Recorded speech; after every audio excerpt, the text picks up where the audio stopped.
StakeHouse. What is it? StakeHouse is a fully trustless HEX staking protocol brought to you by Magic Carpet Ride 369. These guys have a few things up their sleeve, and today I want to look at their StakeHouse offering, mainly because, by the way, this is a cryptocurrency stream. If you're interested in crypto, maybe this is the stream for you. It's going to be a little deep, though, a little heavy. I noted that GWEI is low. It's under 1 right now. GWEI is 0.7. So that's a good time to be interacting on the Ethereum chain. I've got a little liquid HEX in my Ethereum, in my MetaMask wallet. And so I would like to look how I could get involved in this StakeHouse protocol. Here is the MCR. Should I make this larger? Here is their website, MCR 369, Magic Carpet Ride. And this is the StakeHouse protocol here. If we click on this, we will learn a little about it. A fully trustless HEX staking protocol that makes staking HEX accessible to everyone on Ethereum and Pulse chain. Sweet. I don't have any liquid HEX on Pulse, though. The core ethos of Magic Carpet Ride has always been to create opportunities for the community to band together in order to create better results. Increasing your bigger pays better bonus and reducing exit costs is a win-win for large bags and small. So the idea here is that if you all do something together, the greater the size becomes larger, and therefore the cost to do that gets split up and the rewards get split up. That's the theory anyway. Now I am going to be looking through a couple of different. Oh, that's right. I got something else.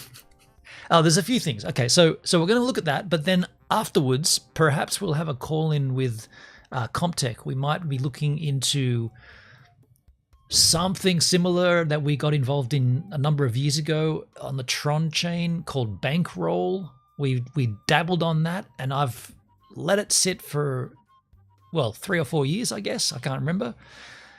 It's been so long that I'd forgot what it was called, but we're going to look into that. But before we get into any of those things, I just got a little side spiral I want to take here. Now, we have looked into this on my existing streams. This is AI, and what I want to talk about here, this is just a side note. Just don't get distracted. This will just be for a short while, but I just wanted to fill you in. AI, right? The AI generated YouTube slop. I've always said, or not always, but of late, I've discovered that there is a lot of rubbish content on YouTube, and it's all AI generated. I believe that YouTube should have a separate tab for anything that's AI generated, and the channel that uploads it should have a less earning capacity than a human. We, the humans, shouldn't be having to compete with AI. It's not fair. We're never going to win. They're always going to outsmart us. So why would it be the same? The platform is YouTube. You broadcast you, not a machine. Yet here we have a whole bunch of AI crap on YouTube. And so we looked into old mate Jay Boston, who did a rebrand on his channel, a complete 360. No, that would make it back to the start. A complete 180 on his channel. He took down all of his vlog content, all of his urban exploring, all of his electric skateboard content, and instead he started a podcast. And the podcast is to help his business grow. So he has a business called Digital ID, or ID Digital. It's an agency that provides digital services for clients. So websites, SEO, all the digital things that anybody can do really, but he's got an agency that does it and charges for it. And so he did that, and the podcast was him with some other guests and a co-host, and it failed, right? Complete failure. The content was interesting, but not what the 60,000 subs on his channel actually signed up for. So he quickly lost subscribers and lost any potential traction for this new style of content. My take on it is he should have created a new channel right? Create a new channel for that. Don't just siphon off the existing one and think everybody's going to be happy because they didn't subscribe to your channel for that. But anyway, what happened was we saw him get so hands off in the sense that he went from doing a camera facing podcast to having no camera, just spoken word. Now, a lot of podcasts are just audio, that's fine, but this began as a visual and now it's just audio. And then it went even worse and he started using AI to generate all the content. So he used AI to generate the script. He trained an AI learning model to mimic his voice. So he spoke to the model and trained it so the AI can read the script in his voice. And I'm assuming after this, what we're about to look at right now, I'm assuming the AI uploads everything to YouTube and sets it all with the thumbnails. But basically, Jay can just step right back and hands off and just rake in the dollars. Yo, Jude Jitsu, how you doing on Beam? How you doing, Jude? And how do I know that? Well, this latest episode, let's go over to his channel here. This is the Creative and Code podcast by ID Digital. At one point, this used to have 60,000 subs because it was a urban explore channel with electric skateboard content, but now it's just dropped off. And so what happened here is these two episodes, the last two episodes, can we pull this out? I'll pull this tab out so we don't get confused. These two episodes right here, check this out. Open up that one. This one's called Season 2, Episode 4, Designing Websites with Figma. Let's take a listen. We'll just cut into about here. In future updates. With over 600,000 Australians already using the app, this project has been a huge success. We'll just cut forward. Full and flexible design tools available today. So why Figma and what makes it a game changer? Well, cloud-based collaboration. No more sending massive... So what is Figma or what makes it a crowd changer? That's what I want to know. So that's that upload. Now go back to the channel homepage and click the one from 2 days ago. This one here. Let's open this up. So we've got the two tabs here. We've got the one that we just looked at, and now we got Season 2, Episode 5. This one's called version-driven website. This one's called The Future of AI-Powered Marketing and Emerging Digital Trends. Let's go to the 245 section here. What are we listening to here? Available today. So why Figma and what makes it a game changer? Well, cloud-based collaboration. Excuse me? Wasn't that on this video? Let's go back a section on the first one. Game changer. Well, so why Figma and what makes it a game changer? That's the first video. That's Season 2, Episode 4. Here's Season 2, Episode 5 again. Available today. So why Figma and what makes it a game changer? Well, now without doing it, obviously what you're seeing here is the exact same content, right? So the AI has uploaded the same. This video goes for 7 minutes and 36 seconds, and surprise, surprise, so does this one. Now, there's a few things to note here. The irony is the second video, this one here, in the description, it says, I don't want to spoil my comment, but in the description it says, how do we leverage AI without losing the human touch? It literally has that in the description. How do we, as in ID Digital, how do we leverage AI without losing the human touch? I made a comment saying, you might want to proof your AI bot, Jayski. This is the same video as Season 2, Episode 4, literally. And then I said, some things require the human touch. You're welcome. So the irony here is the content is quite literally asking, how do we avoid this crap from happening? Yet there it is happening in the flesh on the channel. And the funny thing is, Jay doesn't proof anything. We know this for a fact. He's never proofed anything. And so he probably doesn't even see this happening. He probably hasn't even seen he hasn't seen this comment. But the other funny thing is, at the beginning of this channel, in some of these earlier episodes, Jay had the script read out, AI bots are only as smart as the person training them. I mean, that's a tell right there. AI bots are only as smart as the person training the bot. That would be Jay. That would be Jay training the bot. So he's basically saying, I'm a dum-dum, and the proof is right here, these two videos. And what I'm getting at, ultimately, I wanted to document that so that it's up there forever and we can never lose it, but also just to sort of put this on a timeline, it's 2024. Nope, it's 2025. And here we are, AI is becoming way more prevalent. And I genuinely think that YouTube needs to have, when you go to the YouTube homepage, there needs to be a separate tab here that you join in and select, and you are then happy to be watching content created by an AI bot. At the moment, YouTube is meant to be for humans, by humans. I'm not adverse to it being about being made by AI. However, that should be separated. It should never be mixed together so that you don't know who's doing what. So yeah, keep going, Jay. We love your work. I love watching Jay because there's always new shit coming down out of the pipeline. So Magic Carpet Ride 369. They got a lovely website. Let's just see what Magic Carpet Ride. Who is Magic Carpet Ride? What are they? Who are they? The Magic Carpet Ride team isn't hard to find. Magic Carpet Ride started in 2021, right after Pulse Chain's sacrifice. Our goal is to educate community members on security practices and DeFi protocols that would aid the growth of the Richard Heart ecosystem. MCR then assisted with the organization of community pools for the sacrifice phase of many projects that will be market leaders on Pulse Chain. MCR community has grown over the years, and we appreciate you. Now the Magic Carpet Ride is throwing its hat in the ring of protocols. Barrister and Stakehouse and Bistro are aimed at solving issues that exist for everyone. All projects will support MCR 369, a passive revenue generating token. Please join MCR on this Magic Carpet Ride. The Magic Carpet Ride team isn't hard to find. You've seen us on YouTube, streaming with others in the community. Team members are perennial contributors in Twitter, Telegram. If you attend conversations or meetups, you have seen our face, shaken our hands, and may have been offered a nice cigar.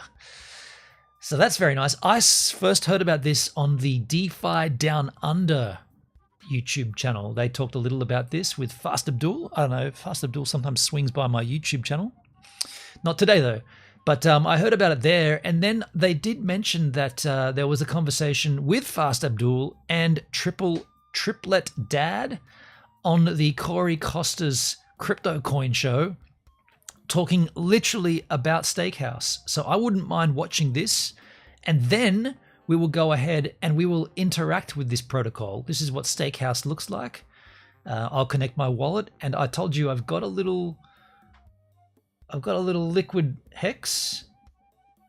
Yeah, I got a 8,604 hex, about $30 worth of hex liquid in my wallet there. So I'm going to interact with this StakeHouse protocol, but of course it would benefit us to learn all about it, which we will do when I get back from grabbing myself a Sunday coffee. I'm going to grab my coffee. That video goes for 40 minutes. So I want to watch it and learn all about it. I'm going to leave you momentarily with a surfboard riding clip.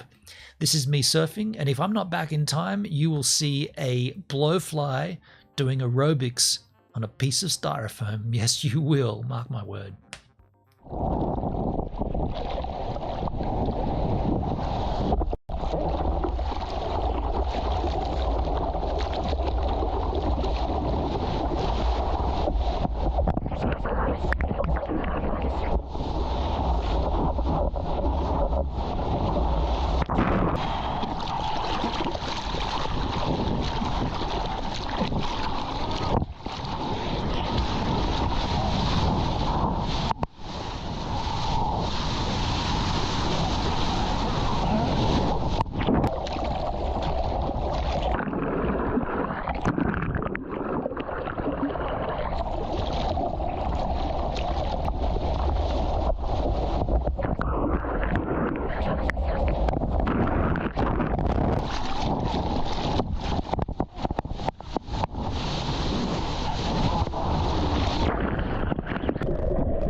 All right.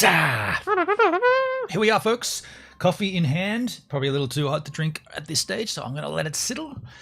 Let it settle. That's right. I'm going to let it settle there for a moment. Here is the Corey Costa Crypto Coin Show. Why is that W so little? Oh, I thought that was a graphic. It's just because the video started playing. Let's learn all about Stakehouse with Triplet Dad and Fast Abdul. Oh, wait. Hold on a second. Now, hold on. I'm watching this in Firefox, in Brave. I might have to open it up in Firefox. My bad, skins. I didn't actually do that because I was watching Jay Boston. So I'll open this up in the Firefox Machiner, and then I'll be able to volume, ramp, and appropriateness. Here's the Firefox machine. There's Toothboy. We'll take a look at Toothboy another time. Here we go. This should be better. Now I can ramp the volume where needed. Pulse chain times. Ah, that's better. Full screen. Oh, this is just the intro. Oh, so it's not very long.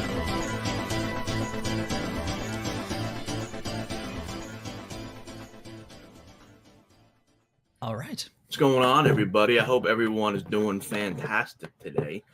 I am here with two very special guests today. I am here with the boy Triplet Dad and the boy Fast Abdul. Guys, how you guys doing today? Pretty good, buddy. You doing, Corey? I'm all right. I got a bad sore throat, kind of sick, but tired of looking at this market. To be honest with you, this market looks like pure donkey doo-doo. Donkey doodle. But I'm doing okay. Shit. It's very weird, right? How everything, Bitcoin, XRP, all those went up quite a bit. BNB, right? But Ethereum and everything tied to Ethereum is just freaking lagging big time. I'm going to be honest with you. I have never, ever, ever seen this market. And it's so confusing because, you know, we talk about the 4-year cycle, and most of us have been here since 2017 or so. And we're all under the assumption that basically cryptocurrency follows, you know, a cycle. And basically this cycle is so unbelievably deceptive because it's already almost March. The 4-year cycle theory. Jeez. Well, it is too. Holy shit. It's like we just had New Year's. Now it's March already. Soon it's going to be Easter. Then it's Christmas. Shit. Halving happened almost a year ago now. And last cycle, the bull market popped off. And it was the halving was in May. So June, July, August, September, October, November, December, 7 months or so. This time, it's 10 months. And there's been nothing besides sideways movement and Bitcoin dominance rising. And I want to ask you guys this. Before we go into Stakehouse, I want to talk about Stakehouse a lot. But I want to ask you guys an honest question. Do you guys think meme coins killed this market? Ooh. The dilution of value? Do you guys think meme coins, with the 30 million tokens we have now or whatever it is, destroyed this market? I don't think so. I think it's just a season. Like it's, you know, there's meme coin season, and then and meme coins destroy other meme coins, and then but eventually the value will move back into DeFi, and once that happens, things will start looking like they should. Dude, I hope so. Those guys usually, just like Fast said, usually exit those meme coins at some point and go back into their favorite coins. Yeah. Yep. Happened with pump tires, right? We saw a lot of people go back into the standard RH tokens after that went through the roof. After Melania and Trump went up, you saw a lot of people go back into actually Solana, right? Yep. So hard to say. But what you're saying, Corey, is somewhat valid because there's always going to be money parked in those tokens that wasn't there prior, right? Yeah. So that coin has a market cap. Those coins are in wallets, just like most, and just like pump tires, and there's always going to be a little bit of funds there. But I think it's so incremental, and that people took their gains and put it back into Pulse or Solana or Bitcoin or Ethereum, maybe not Ethereum, but it's because Ethereum's trash right now. Can't believe It's it. horrible. It's so annoying to me. Well, Isn't it better when Ethereum's trash for Hex? Low GWEI fees like today. Man, it's 0.7 right now. That's rad. 1 second, guys. I just gotta change my camera view. For some reason, it's looking really weird right now. It's looking opposite. I think in regards to the funds stuck in those meme coins, like a part of that will likely move into DeFi in one way or another, right? Like let's say the Trump token on Ethereum, like, okay, so it went up, it went down, maybe it goes up again, maybe it doesn't, but like there's going to be some users who participate in liquidity providing, like likely somebody smart is going to make like a yield farm that involves the Trump token and Solana, right? So it's like these meme coins that, you know, we kind of see as value extractors, like whatever's left in the bucket, you know, could add to the ecosystem in one way or another. And then the odd meme coin makes the journey from being a meme to being a store of value, right? Right. And I think with some of the new RH ones, maybe we see something like that, right? Like, just for example, we have Most, Trump, and Pump. I think were the original 3 that have the most liquidity that were launched on Pump.tires, likely by RH or an entity that he knows. And, you know, like we could see those end up in the Pulse X farms. I'm probably going to make farms for them on 2FUCks, right? And then they're contributing to the overall DeFi mechanism. Now, that's not the path for most of the meme coins, obviously. Most of them go to near zero. But, you know, some of them could make the journey. I think one of the biggest issues that we face here is this. So when I got into crypto and those are all great points. When I got into crypto in 2017, there was about $2,000 worth of $2,000 cryptocurrencies. With that being said, when there was 2,000 cryptocurrencies, you only had about, at the high, it was about $28 billion, just under $1 trillion. So that $828 billion spread across 2,000 cryptocurrencies. I wonder if we should skip forward to the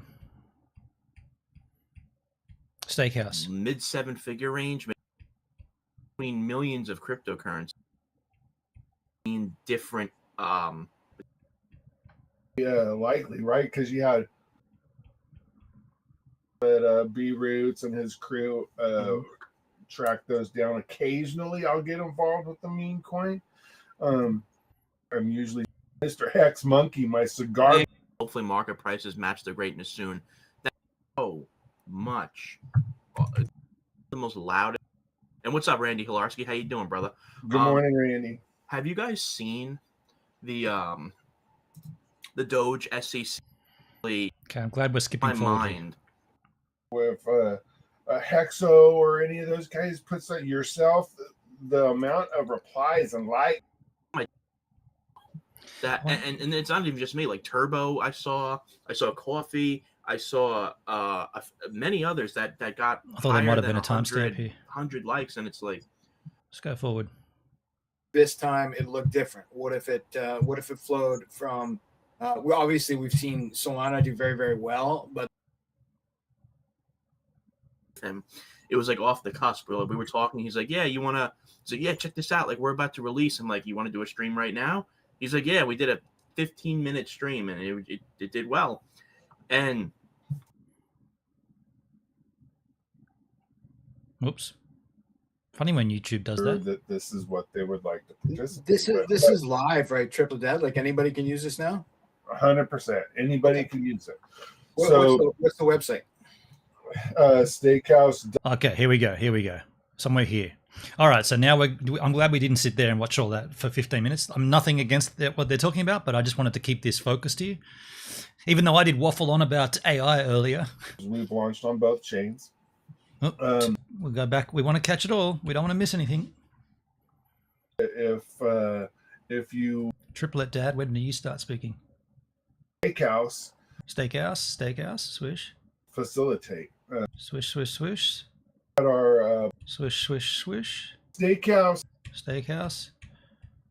yeah, we did a 15-minute stream, and right here. It did all well. right. And on the topic of projects on Pulse Chain, Perfect. obviously both you gentlemen are project founders. One want to talk a little bit about StakeHouse. Steakhouse. So, Okay, hold on. Let me change my hat. Money's too tight for steak. So, Nice. Triplet, what is StakeHouse and how does it function? So Steakhouse is basically following the ethos that created MCRs. Together we could swim with whales, right? That's what we started with when we had our pools for Pulse X, Liquid Loans, Poor Pleb, 9-inch, Internet Money, all the pools that we helped facilitate. We knew that we would, if we put our money together, we could get some rates that were similar to that of the whales out there, the guys that are eating up all those extra tokens up at the top of the list. Mm-hmm. So the concept there is if you do it together as a group, as a pool, if you're in Adelaide, if you do it together, you get the bigger pays better bonus, and therefore you actually become a whale entity. Of course, then the dividends get shared amongst everybody, but that's the concept. And that's not a new concept. That's been done before with the perpetuals on the Maximus DAO, of which I'm involved with. Of which I am in. I'm not involved with, but I'm a partaker. And so I like this concept of getting in as a part of a bigger pool. I like this. So if there's another one that's opened up, another protocol, I've been keeping this liquid hex. I don't know why, but I've had this 8,000 liquid hex in my Ethereum for a while. Maybe now's the time to stake that. House. It's very much, I want to give some props. Everybody thinks I hate these tokens, but I want to give some props to Maxi and Desi and all those. It's very much like that, right? But it's self-guided, right? So if you want to pick a spot in some of those charts where there's not many people coming unstaked at that particular time, you could pick that date and create a pool. And that pool you can choose from 1 to 30 days on people joining that pool. Okay. And then once that time is up, stake goes. Hang on. So there's a 30-day grace period to get into the pool. That's cool. Okay, let me just hear that again. And that pool you can choose from 1 to 30 days on people joining that pool. Okay? That's cool. And then once that time is up, stake goes live and everybody's participating. So right now we have pool 3 on both Ethereum and Pulse chain because we've launched on both chains. That stake is a 30-day stake. We left it open, I believe, for 5 days. I think there's 6 point something or 7 million somewhere around there hex on the Pulse side, and a little over 1 million on or close to 2 million on the Ethereum side. So I wonder if the creator of the pool stipulates whether it's a Pulse pool or a hex pool, or does the protocol just deliver it on both? That wouldn't make sense. No, that wouldn't make sense because I don't have any liquid hex on Pulse. I've only got liquid hex on Ethereum. So if I was to enter a pool, yeah, there's no way that would happen. Yeah. So we had some good participation. They must have just made 2 at the same time. People testing this out. It's a 30-day stake, and it is basically we did our testing. We want everybody to do their testing and make sure. A 30-day stake. When I go to look at this protocol, I'll be looking for the longer stake. You know, longer pays better, bigger pays better. That's what I'll be looking for, not a short one. That this is what they would like to participate. This is live, right? Triple Dead. Like anybody can use this now. 100%. Anybody can use it. What's the website? Stakehouse.io. And is there a token associated with this, with StakeHouse? Why would there be? No. Yeah. Nice. Okay, cool. Interesting. That would be interesting. If there was a token associated with it, what would the purpose of that be? You'd also receive the token as a reward inclusive of the HEX rewards? That'd be interesting. So, But it does reflect on your MCR 369 token a bit, right? Yeah, it does. Let me put this in the private chat if you're going to bring something up there, Fast Abdul. Yeah, you bet. That is a link to Pool 3. Sweet.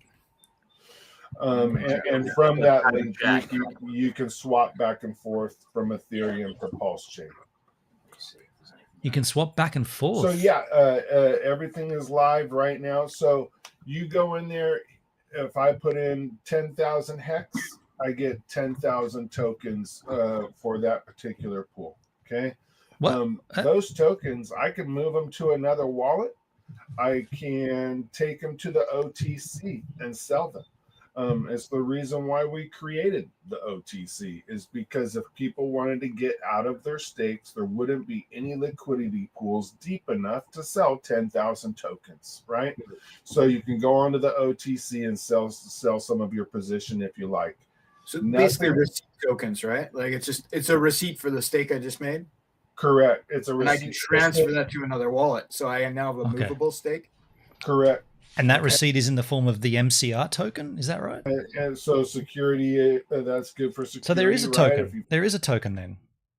Unless I caught all that wrong. He said there's no token associated with this, but you do receive something once you set that stake in motion.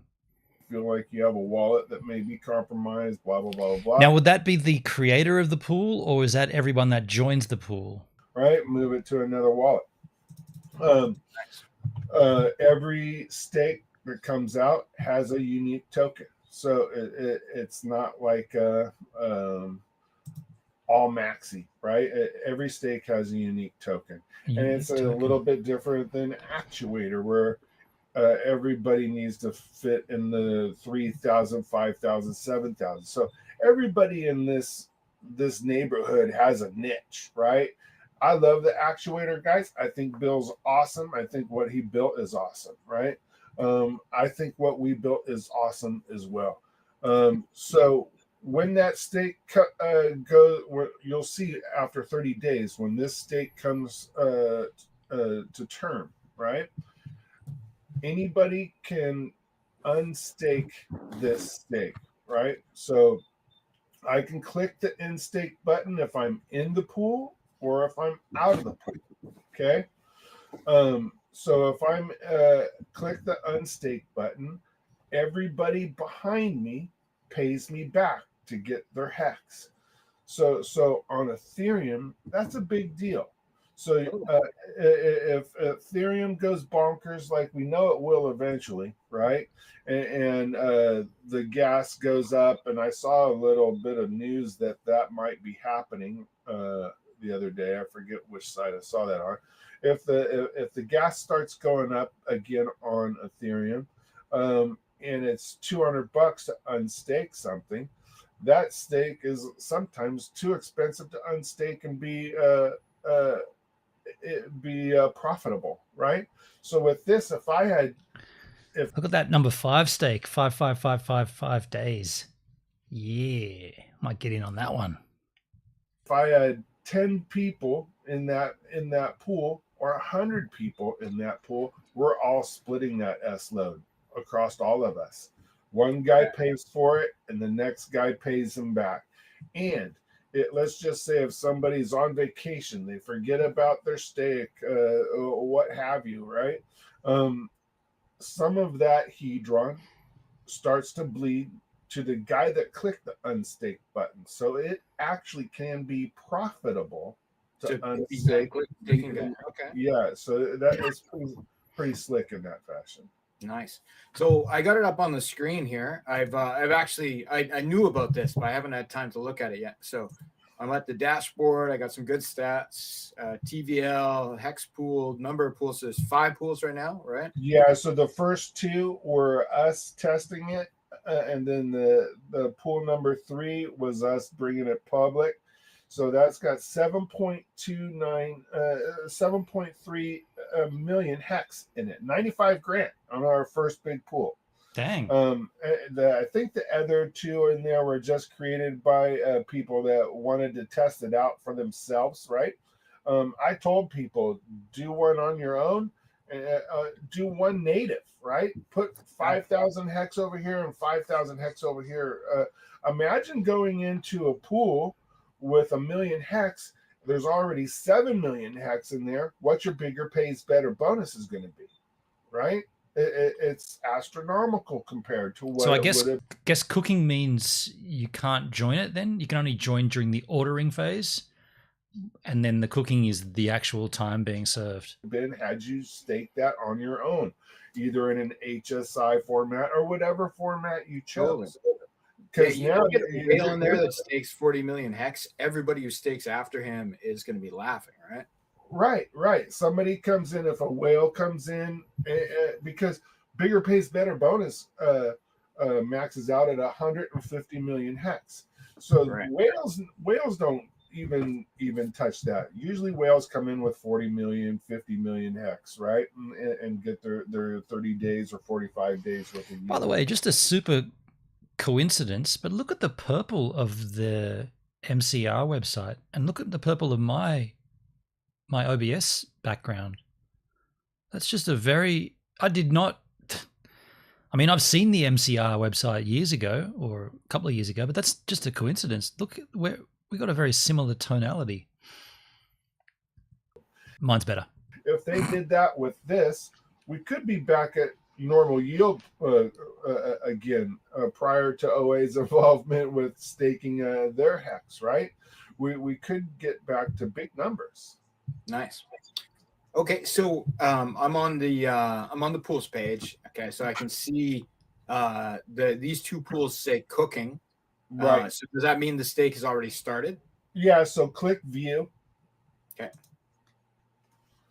If you take a look at that, so when it says ordering, that means that pool is still open for involvement, right? You can still join it.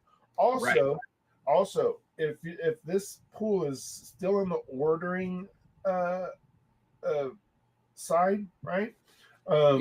You can actually, if you see somebody that has a stake that you would rather join, you can actually remove your money out of the 7 million pool and put it in the 5555 pool. So how long is the ordering phase? Isn't that intriguing? It's almost like your emergency end staking, but you're not. You're just moving around.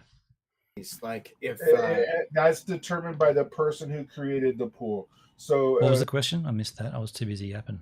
And put it in the 5555 pool. So how long is the ordering phase? Yeah, like true. if Between 1 to 30 days. That's determined by the person who created the pool. So it could be 1 to 30 days. What's the benefit of creating a pool? Does the pool creator get some extra incentive? So let's just say we have I see here I can't join, right? Like these because these two are cooking. I could join this 5555. Correct. Watch a single stake here. How can there be a pool that's ordering with no hex deposited? There's zero hex in there. So someone started a stake but didn't put anything in it? That's weird. Yeah. But I can't join these ones because they're already underway, right? Yeah, they're already cooking. Correct. After these are done, do they renew or does somebody have to make it again? No. Once they're done, if you click view. You know what we should do? We should just pause it here and have a look at go back onto the Brave Trouser browser. Okay, so there's an additional pool since this stream with Corey Costa has been up. There's an additional pool. There's 6 pools total here. Can I go in there? Oh, here. Click on pools. Okay, so here are those 2 that he was looking at, the test ones. Then there was the first 30-day one. These are the 2 ones that were cooking. Interesting, that 5555 is still ordering with 5 days remaining, yet there is still no hex in it. Why would you... How do you create a stake without any hex? Interesting. Let's go back and take a look at this additional one here. It's just, okay, so it looks like I'll only be able to join a 72-dayer. I mean, I don't want to join the 5555 when there's no hex in it. Or should I? Would there be a benefit to join this and be the first person to contribute hex to it? But there's already 150,000 hex in this one. 2 days to decide. Let's see. There's already $2,000 worth of hex in there. And the bonus hex amount. Does it tell you how many people have contributed? Creator fees, 0.0%. Pool address, can we open that up? Does that open up in Explorer? Hex Scout. Will this tell me how many people have contributed to that stake? Well, it's got 4 transactions here, received, or 5, sorry. On the 20th, 19th, and today. So one would assume that there are different addresses from different people. OX20, OXD, OX3, OX7, OX2. So they're different wallet addresses. So you would assume that they're different people. So there's 5 people in this particular hex stake. So currently, as it stands, if you just did a small calculation, if you just calculated that divided by 5, you're each going to receive 1,000 hex approx. Wait, sorry, that's the bonus amount. Yeah, that's the bonus hex amount.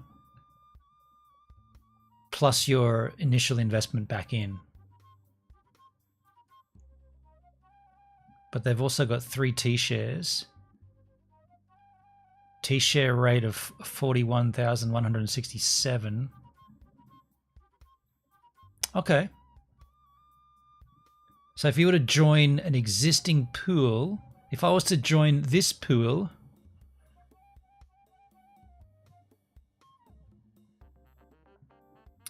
says here, before joining, check the creator fee, as there may be other pools with a lower fee. And I'm saying pools as if I was in Adelaide, just for shits and giggles.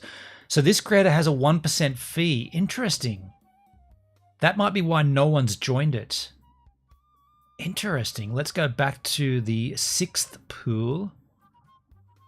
What's the creator fee here? 0%. Yes. Okay, so 0% creator fee. Let's go back to that existing 30-day pool. There's 7 million hex in there, dude, in number 3 skis. I want to join that. It's got 23 days left. 0% creator fee. Dude, they're getting 185 T-shares? Fucking A. Holy shit. That's power, man. 185 T-shares divided amongst... Where's the contract address? Sorry, the pool address. Let's have a look at this.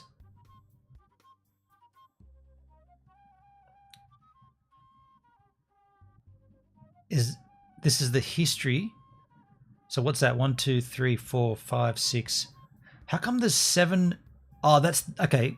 Okay, that's obviously the contract. That's the stake being sent to the contract address.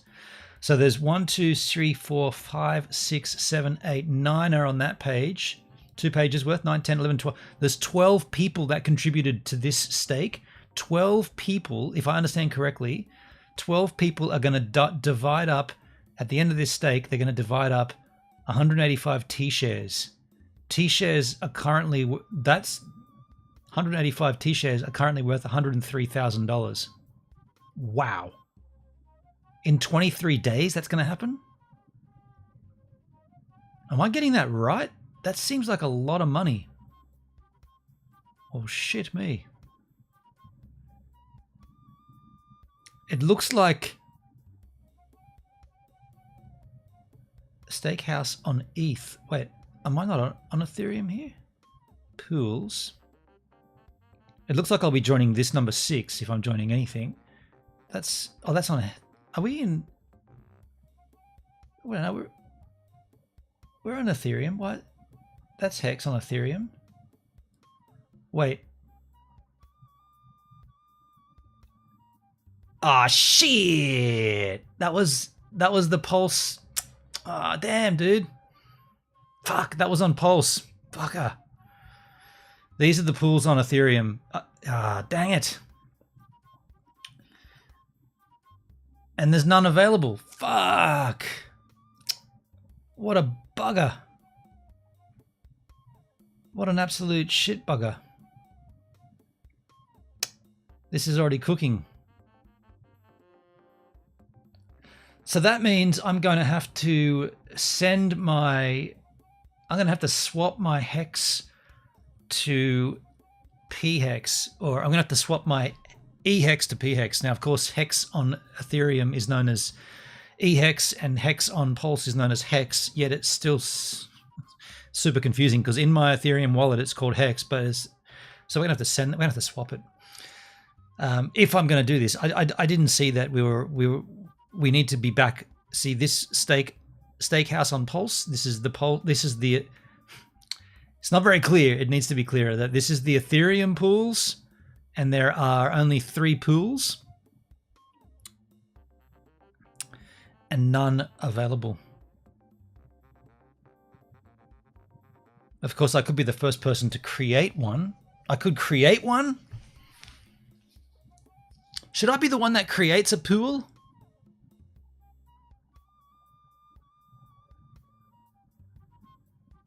Or should I be the one that joins a pool? If I created a pool...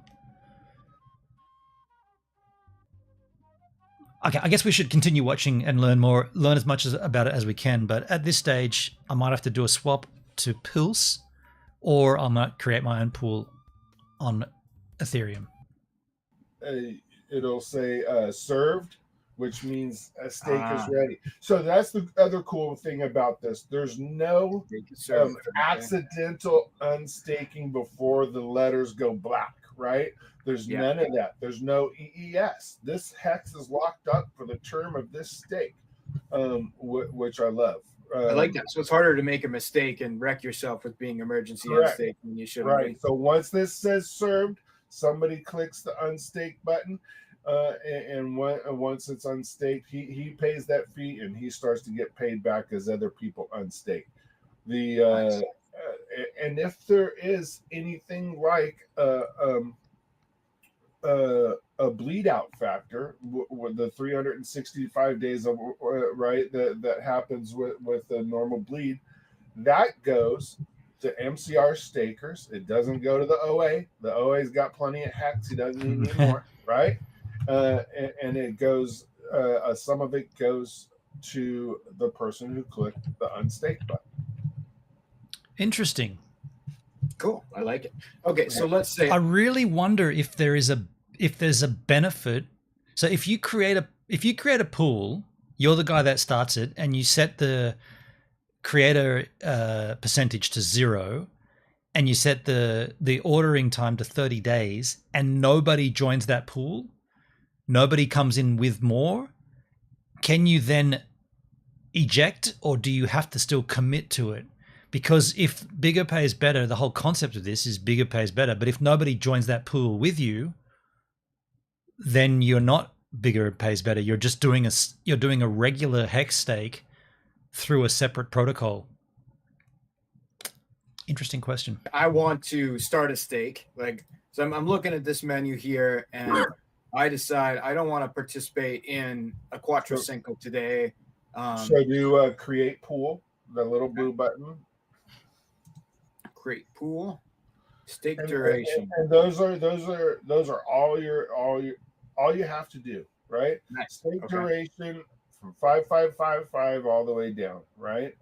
And then enrollment period is the same as well. I believe that maxes out at 30 days, if my memory serves me correctly. So stake duration, you're choosing your duration. Enrollment period is how long this stake is open for people to join. And creator fees, that's a big deal. there's been other protocols out there that let people try to take advantage of their position within the community and put larger fees out there, right? Or if you want to get a bigger pays better bonus, we're going to charge 5% or whatever that number may be. Right. This maxes out at 1%, right? And every stake that we do a StakeHouse, because we're going to sponsor a lot of stakes, is going to be 0%. I'm not in here to take your money, right? If I create this and I put 1%, then I get the 1% of everybody who joins after. Correct. Right? Okay. And that's for guys like Vets, right? Who wants to do some donations for his veterans group or soccer team, and I am not against that at all. And we can actually move that number up if people had like. And what is the creative fee paid in? Is it paid in HEX or is it paid in the MCR token? A charity that we felt was worthy of it, but honestly, I don't think it should. It's not decentralized. That number, it is my number and Ty's number. We agreed on that number, and it's 1% max right now. Now, for this stake duration, I do it on the slider bar, or is there a place where I can type it in? Slider bar. Okay. So Triplet, was it just you and Ty working on this? How many people did you have working on this? We had 2 devs, and Ty and I, and this has been our baby, right? We kind of released everything backwards, because the first things were easier, right? Buffet is where you stake your MCR tokens and you get the fees of all of the things. Yo, Netskis, how you doing, man? The OT. Explain how staking a coin makes money gives. So in the instance of HEX, or in this example of using HEX to do this, the concept is you receive a reward in terms of interest. The the token generates interest, and that interest is how you receive your rewards. So in this protocol, this MCR Stakehouse, the concept is we already receive that reward as an individual, but if more people create a bigger bucket, let's say, then that reward gets bigger. Because also in HEX, and I'm trying to keep it centric to HEX, I don't know about other tokens, but with HEX, there is all this very cool game, the concepts of pumpermentals that Richard Hart built into the token, these ideas of if you make a bigger stake, you get more of a return. If you make a longer stake, you get more of a return. Kind of the idea of a bigger stake giving you a bigger return, that's sort of, it's almost a bit lame because it incentivizes the whales. But then there's other gameplay that says, well, look, okay, we've incentivized the whales to come in and make big stakes, but then what happens if the HEX price jumps up? So let's say you got this whale who's staked in 5555 and a shit ton of HEX, right? And they're smashing it. And then what happens? The HEX price goes up and they're like, oh, I'm getting out. And so they emergency end stake. Well, then all of a sudden they didn't serve their time.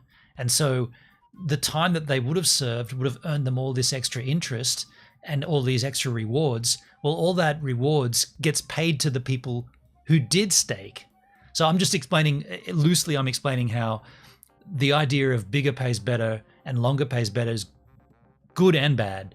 It's good because it brings in a lot more interaction and it brings in a bigger potential, but it's also bad because someone like me, I don't have a big amount of HEX, right? I don't have a huge stack of it, but you can there's still ways to earn off that, because in this case with MCR, with Magic Carpet Ride, you can become part of a bigger pool. One person's good, 10 people's better. Where is the interest coming from? It's coded into it's hard coded into the contract. So HEX is a smart contract which has been written to generate interest. I know that sounds That should not sound that strange. When you think about it, if you think about any business, right? Any business, aside from maybe some, maybe some of those do the world help kids get eyesight in Africa. Some of those businesses are not made to, but every other business is generally formed to make money, right? You don't create a business to not make money. Much like this cryptocurrency world, every token that we see has been coded to create money, to create a wealth. And so what Richard Hart did was he made a crypto that is coded to generate interest. That's all there is to it. He made it, he coded it so that it generates interest. Pretty cool. But nothing is generating funds unless price goes up. Not necessarily. So price going up obviously is the overall goal, but if you are in it long term and you have set aside a time frame where you don't need that funding, as long as you're constantly earning the thing that will later be converted to money, you should be looking at the amount that, and that's why Hexicans always talk about T-shares. And I've been talking about it here when we look at these T-share prices and what they're earning in these pools, because the more T-shares you have, the more share of the overall bunch of HEX, then later on when HEX does pop, that gets converted, your T-shares become HEX, and then you convert them to USDT or whatever you want. But yeah, but when you say nothing is generating funds, you shouldn't say the word fund. You should say, if what you meant was nothing is generating USD. So you're always earning HEX. You're not earning USD. You're always earning HEX, whether it be Ethereum or Pulse chain HEX. I'll just correct you, but I think that's what you meant. Nothing is generating dollars unless price goes up. That's the same in any crypto though. Price has to go up, right? I don't think anybody's made a crypto yet that benefits from price going down. So I know that people come in and, maybe not on my channel because I'm not really just full-blown HEX streamer, but whenever I talk about this, people always say the price is down. And it's like, yeah, but the price is down across the board, right? On nearly any token, aside from a few players of maybe, even Bitcoin's a 80% dip, but if you look at the all-time chart, most cryptos do tend downward and then they spike up. What this does is this crypto HEX is coded to always increase the amount of HEX. Now the price is a different situation. If the price keeps going down, that's lame. But you could say, well, that might be the greatest chance to stack some, right? If the price is that low, are you ever going to be able to get it that low again? Maybe not. So is your HEX amount increasing? My HEX amount has increased, dude, every day, every single day, my HEX goes up every single day. Because I have, and we'll bring it up here too, when we have to decide whether we're going to create a pool or join a pool. So I've got about 19 or 20 T-shares. And so I earn the T-share rate. I earn X amount of HEX every single day just by having those T-shares. So you can start with a relatively small amount of HEX, and even if you don't do anything aside from stake it long term, so if you go the 5555, you are forgetting about the HEX, and every day you're earning HEX. So that's your interest. That is the interest. That's correct. Yes, you are earning HEX as interest.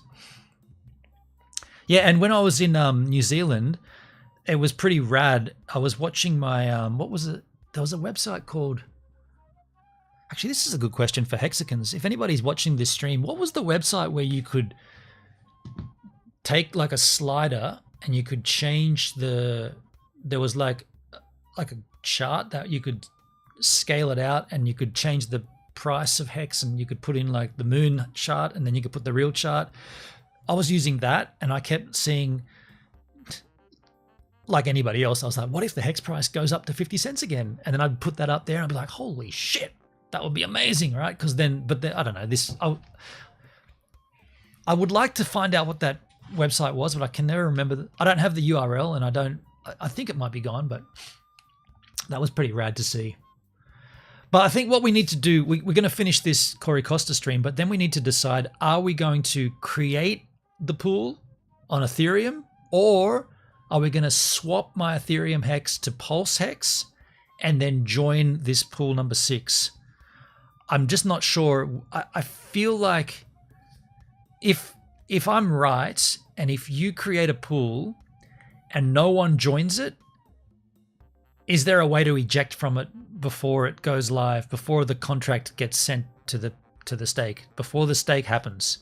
Because I would hate to do this with, I think I got about 8,000 hex liquid. I would hate to lock that 8,000 into a 5555 and have no one join it, and then all of a sudden I've got a 5555 stake, which is not a bigger pace better because it's just me. So I guess there's a bit of a gamble going on there. BTC was specifically built to sell these stakes if you wanted to have a marketplace, because all of these are going to be low liquidity tokens. We wanted to have a place for you to be able to sell them. And we have some other stuff coming out now, but everything's feeding the buffet. Awesome. Fees. Yeah. We don't get any fees. Ty and I personally, all of these fees that are generated by MCR, which is 20% of the Hedron, right? And by the way, just for a heads up, Netskis, if you wanted to create a stake with Hex, you don't need to use this MCR 369 StakeHouse. You can do this separate. You don't need to be part of these pools. You can just go individual. Yeah, you don't have to touch this. But this is just a way to be a part of that bigger pays better bonus. That's Hedron, right? 20% of the Hedron goes straight to the MCR stakers in this protocol. That's pretty slick. We only get paid if Ty and I have our tokens staked. MCR 369 tokens can also be bridged across to Ethereum, and those tokens can get the Hedron from the Ethereum version of this. So there's a buffet on Pulse and a buffet on Ethereum. So let me ask you this, Triplet, because I know a lot of people ask about this with newer projects, usually projects in general. Has this project been audited? If so, how? 100% audited. Who audited it? Was it Certic? It wasn't Certic, and Certic is actually not one of my favorite auditors. We have kind of this little boutique company that audits and actually finds issues, right? So Certic, I don't know if they freaking what they do, what their process is, but you send them a whole bunch of money. Right. I think they outsource it and rubber stamp it and send it back and maybe give you a couple issues. Our auditor found a bunch of issues with this, right? And it had to do with time frames and stuff like that. Worked for probably a month and a half with our dev. Did he just create a stake just then?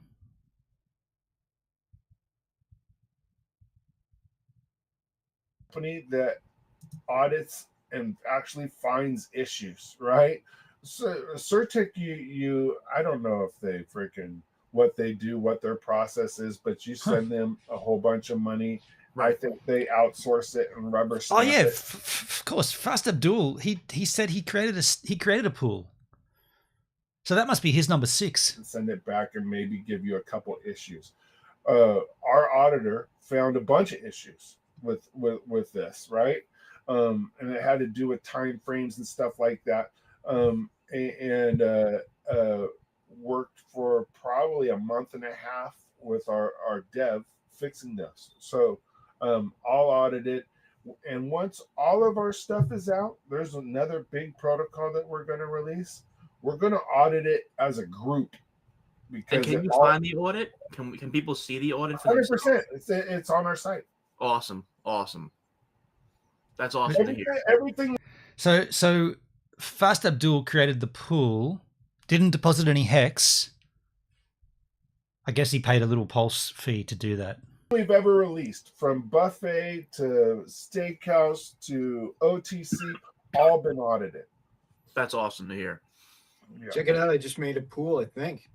I was going for 69 days, but I couldn't get it quite right on the browser. So it ended up being 72 days. And then the fees I set at 0, but where can people see that the fees are 0? I don't know if you can see that it's a 0. Yeah, fee. create a fee right there below.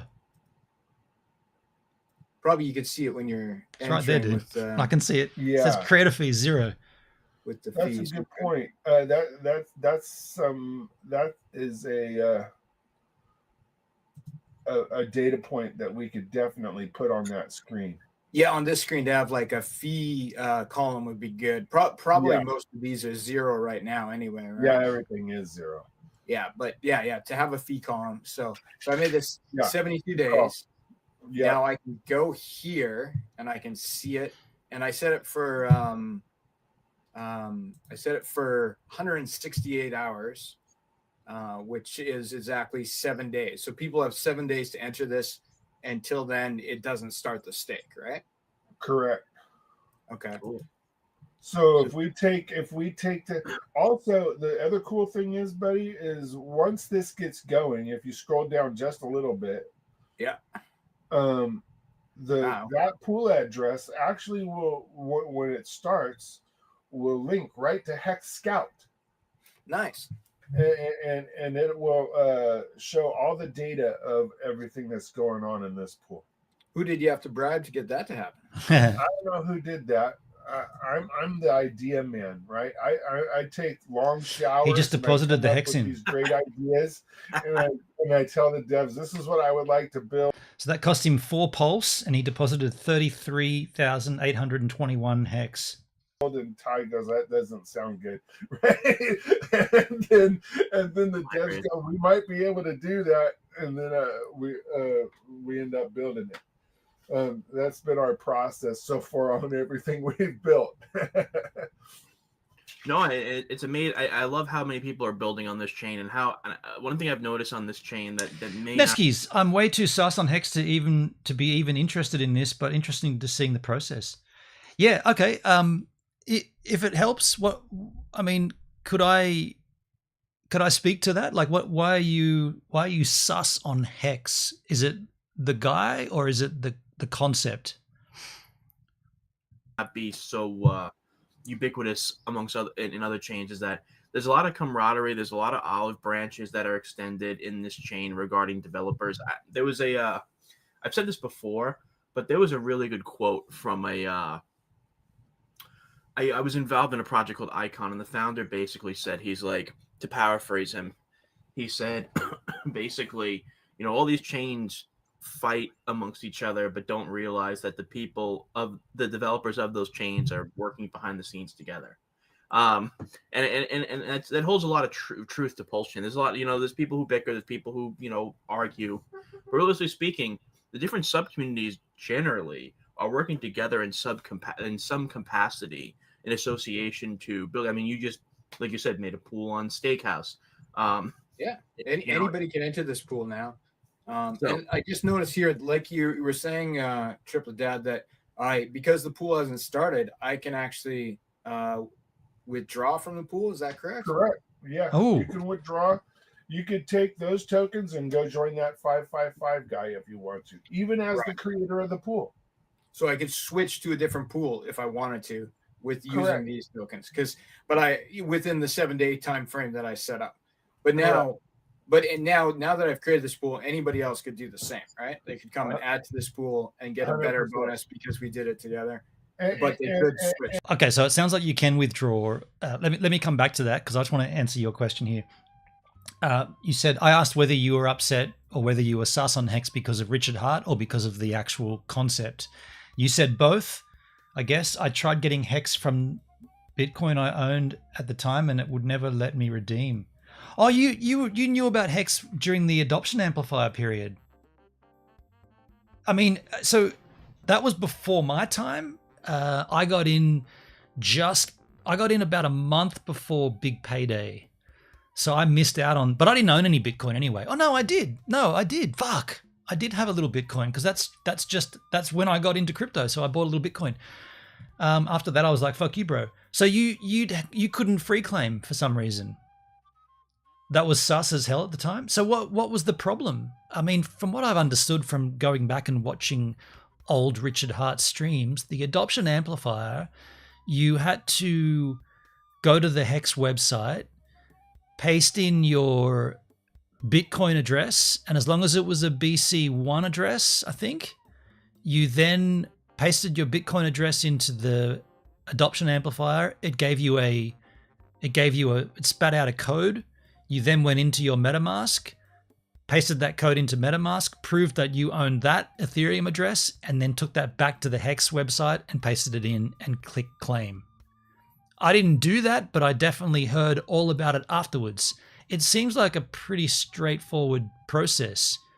You prove that you own Bitcoin by pasting your Bitcoin address into the HEX website. That spits back a code for you. You take that code into your Ethereum wallet, in most cases MetaMask. You paste that into the call function or whatever it was. It then gives you a code back. You take that code back to the HEX website, paste it in there. Bam, you've just claimed your Bitcoin HEX or HEX at that point. Exodus wouldn't give the address. I don't think Exodus is a wallet you could do that from. I only say that because I didn't receive any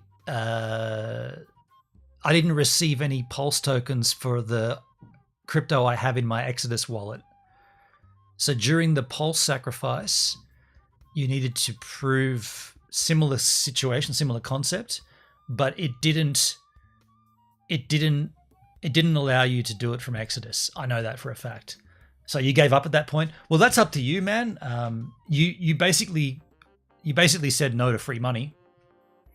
And I don't want to be the guy to say it, but it's a free claim. People free claimed their HEX at that early stage. I'm just going to say it. Those are the dudes that rode it up to 50 cents, holding it liquid. They're the guys that have Lambos. They're the guys that paid off their houses. I'm just saying it. That's factual. The dudes that free claimed their HEX with their Bitcoin stack, let's remind each other, you weren't losing your Bitcoin, you were proving you owned Bitcoin. And if you proved you owned Bitcoin, you then got HEX. I think the ratio was one Bitcoin to, so one Bitcoin to 1,000 HEX, I think. So if you had one Bitcoin, you'd get 1,000 HEX, right? I think that's correct. 1,000 HEX to per Bitcoin. And those dudes rode that to 50 cents and dumped it. All-time high, I think it was 52 cents. They're the dudes that have Lambos now. So you gave up. That's on you, man. If you had Bitcoin and you knew about Bitcoin HEX or HEX at the time and you chose not to interact, because you could have transacted and moved that Bitcoin into another wallet, one that was working, and be done with it, and then moved it back once you'd free claimed. I know the concept. That's why I tried it. I mean, so how did that make you feel when you saw HEX go to 52 cents? Knowing that you could have had some? I would have been spitting. I was spitting that I got in just that little bit too late, but I got in before big payday. And that's why I've been paying like a lot of attention to HEX and the related protocols and different this and that's, because I don't like, it's down the track, right? Like I'm in for 15 years, or now it's 13 years. I've done 2 years. I'm long term. So if I create a pool here, I'm creating that pool to go the distance to match my existing stakes. I tried a different wallet to show the code needed, and that didn't work. I'm just going to say it, man. At that point, it's definitely user error. As blunt as that sounds, it's you. It's not the code. It worked for everybody else. I know that the Exodus wallet doesn't work for the Pulse and PulseX sacrifice. I'm assuming that was the same with the free claim adoption amplifier. But if you couldn't get it to work, that's got to be on you, because everybody else got it to work. I only had half a Bitcoin anyway. It wasn't that much. I mean, it's still, dude, it's still fairly good, right? But yeah, you're the first person I've heard that has said that they're upset You're sour on Hex because you couldn't free claim successfully. I've not heard that before. I've heard Richard Hart's a scammer.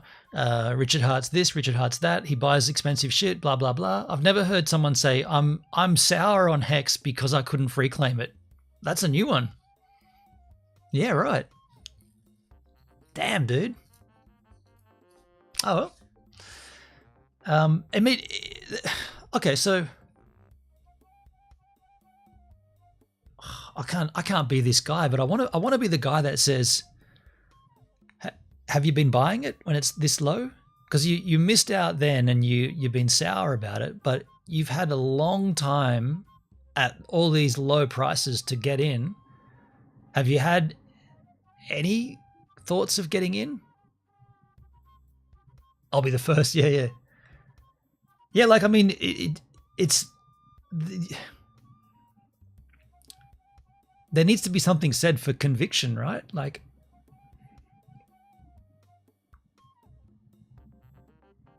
did you know what Hex was at that time, or did you just know that you could get something for free? Did you know about like staking and 5555 and like bigger and longer pays better and all these little pumpermentals? Did you know about that, or did you just say, oh, I'm getting free something, I'll get it? Because it's been quite a while to do your own research. It's been a long time, and we've had very, very low prices. So you could have easily made up for what you missed. But then that comes back to the conviction thing. Do you believe in what's been created?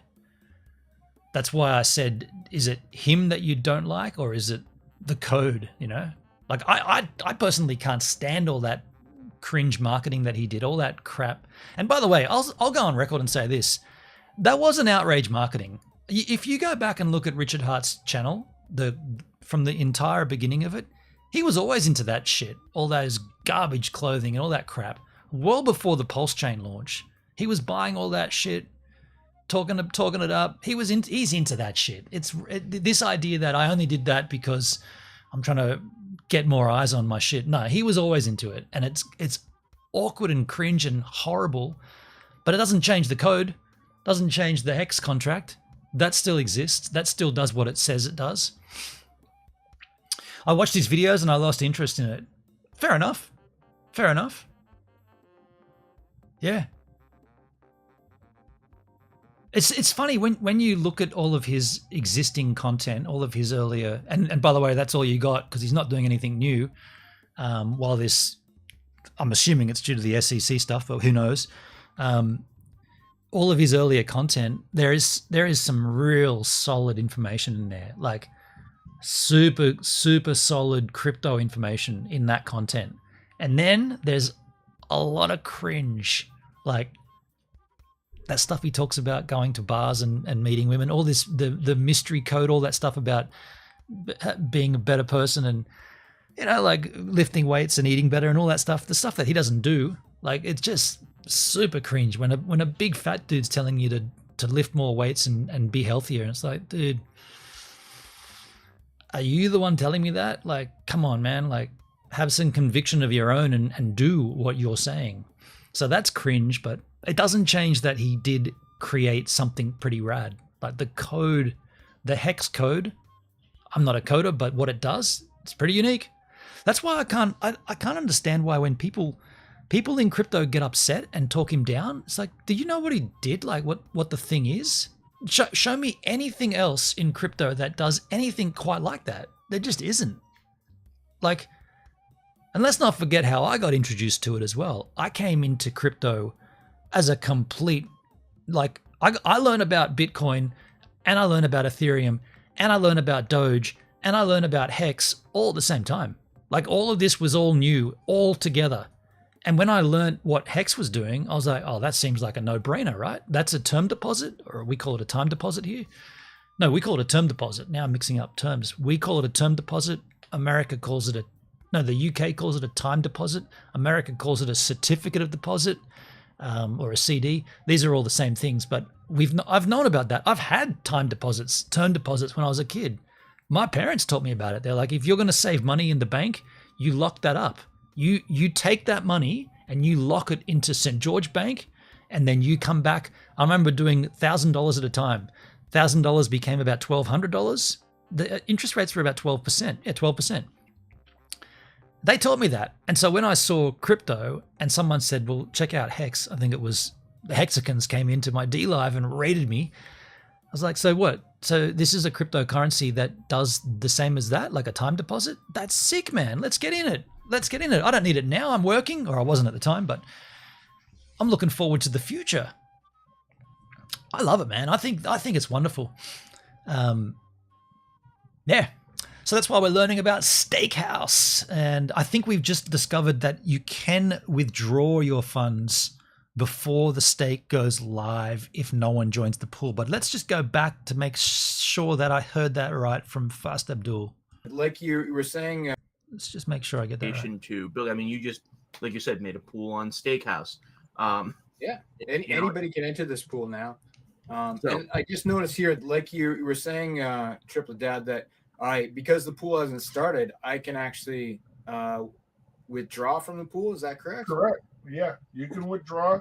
You could take those tokens and go join that 555 guy if you want to. So you can withdraw if no one joins underneath you. You can just take it out. The stake pool will stay there. The creator of the pool. So I could switch to a different pool if I wanted to with using Correct. these tokens, but within the 7 day time frame that I set up. But now, now that I've created this pool, anybody else could do the same, right? They could come and add to this pool and get a better 100%. bonus because we did it together. And, but they could switch. And the no expectations funds that we received when we had the MCR sacrifice, those HEX are ending up in pools that people create. Nice. What did he just say? So they're going to fund them. What did he just say? The no expectations sacrifice. The no expectations funds that we received when we had the MCR sacrifice, those HEX are ending up in pools that people create. Oh, so they're going to fund pools. So there'll never be a pool that doesn't get funded? Nice. Wait a sec. Is that true? Because if we go back to here,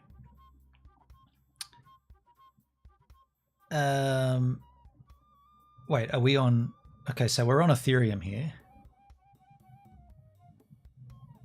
This is served.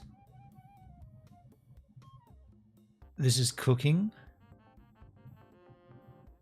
So who filled this pool? Stake ended, bleeding started. So no one ended it. SH2 amount. What's SH2?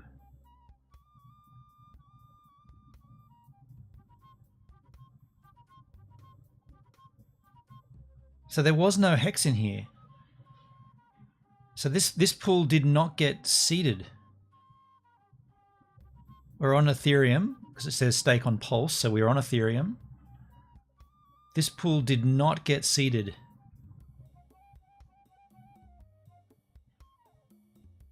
Neither did this one. Oh, these were the test ones. Oh, you idiot. He said that they did 2 tests. You idiot. So, okay. So on Ethereum, there's only 2 that are there, but they're the test ones. And so here is the first actual pool. It's cooking. I can't join it. It's cooking. I wish I could join it, but I can start my own.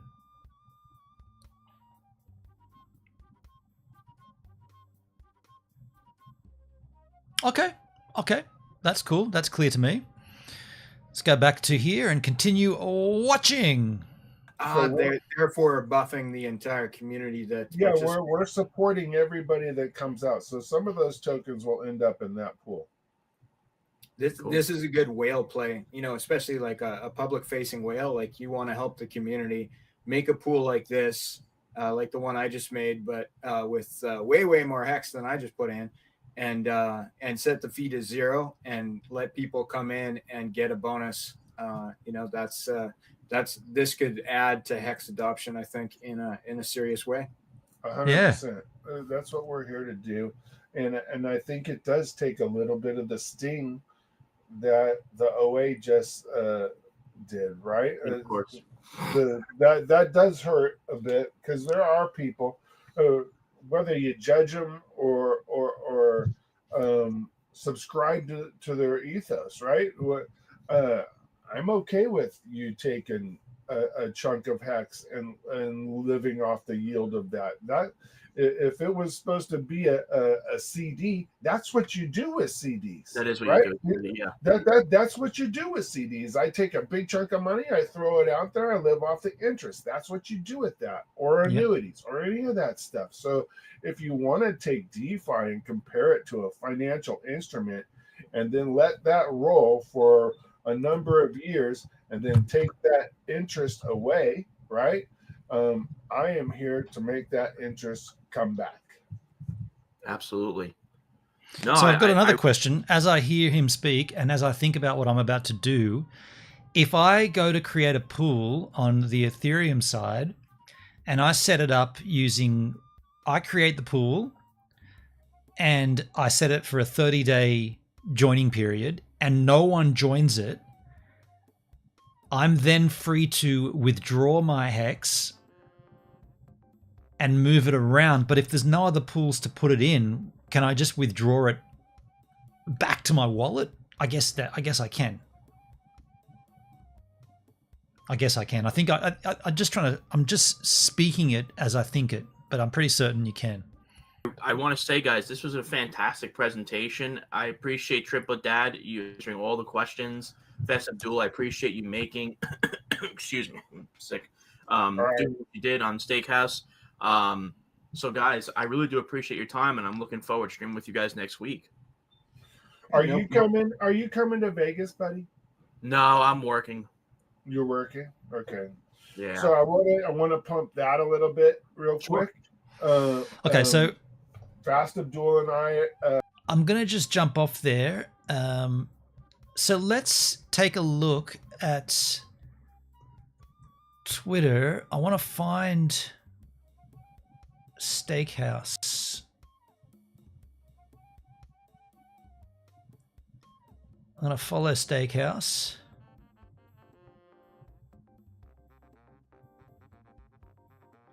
Here's a basic explainer video. Netsky, is there any way you can lose any of it by staking it? No, you never lose HEX once you staked it. You only ever earn it. They, again, literally in the way that it's coded, you don't lose your HEX. You only earn HEX. By staking it, you always come back with more HEX. As you said correctly before, if the value of that plummets, then you have to consider what that means to you. But you always come back with more HEX than you put in. Let's take a look at these explainer videos on StakeHouse Twitter machines. Pool your stakes and split. Welcome to Magic Carpet Ride, a community dedicated to making HEX Oh, wait, staking. hang on. You might not be hearing that. Oh, wait a second. I don't know if you're hearing that or not. Were you hearing that? I don't think I've got that set up. Oh, no, there it is. There's a Brave Browser Trouser. Okay, sure, I get that. Okay, cool. I haven't got... Hang on, where's my audio sources? Sorry, I haven't got this popped out here. No, you'll be able to hear that. I just can't monitor it up and down. No, you'll be able to hear it. Sorry, my bad.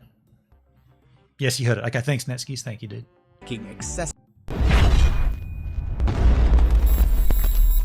Welcome to Magic Carpet Ride, a community dedicated to making HEX staking accessible to everyone.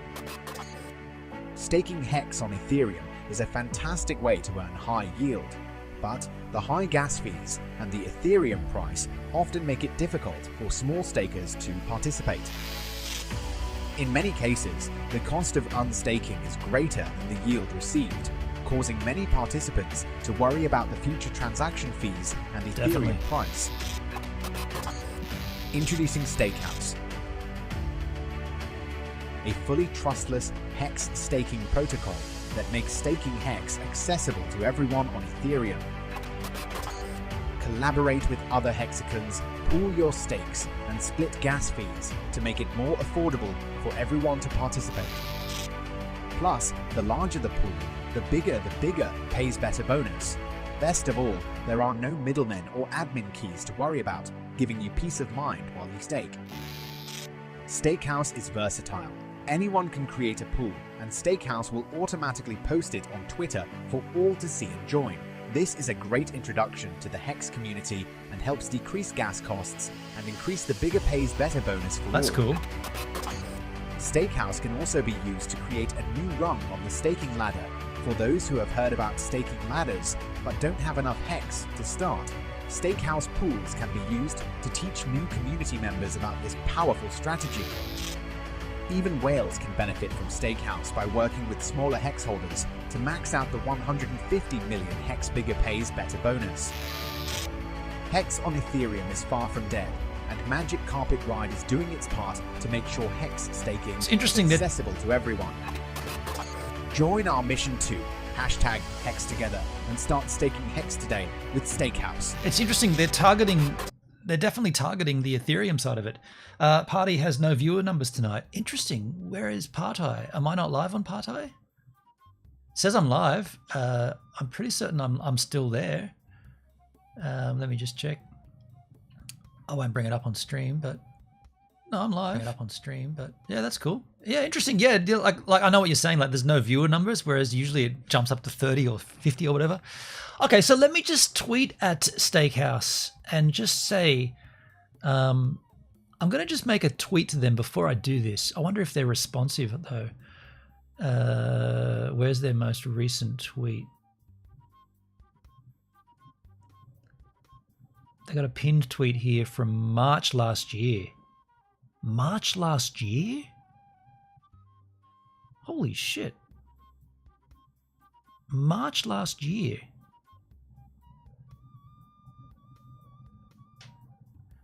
Here's pool 3 enrollment period closed in 50 minutes on both chains. I'm going to make a comment on this and say, I'll just tweet at them. I'll just tweet at them. Just a quick question. Scenario-based question. If I create a pool and set to 30 days, create a pool with X amount of HEX, and set to 30 days ordering,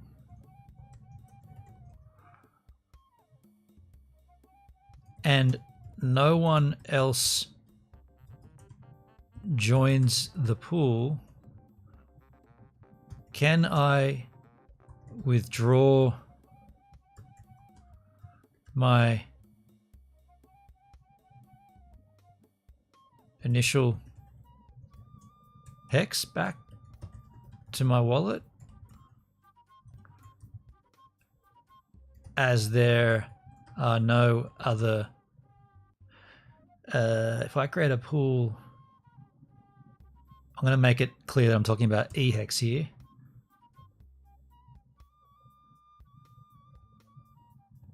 As there are no other EHEX pools available. That's a fair, straight up question, right? Here are the where are we? Here we are. Wait, which one are we on? Yeah. Yeah, I'll just get a screenshot of this just so that it's clear that there's no currently, at the time of this tweet, there is no other. Shit, where did I go? Here. Just a quick scenario-based question. If I create a pool with X amount of EHEX and set it to 30 days, ordering's the right term, isn't it? Ordering? Yeah, ordering. Ordering, and no one else joins the pool, can I withdraw my initial EHEX back to my wallet before the cooking phase?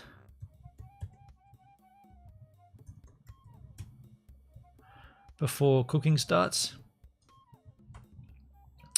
as there are no other hex pools available.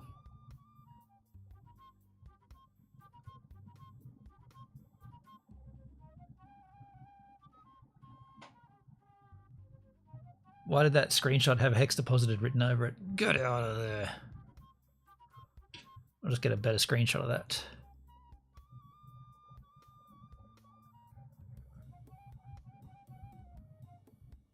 Yeah, this is a pretty clean tweet. That should be, you know.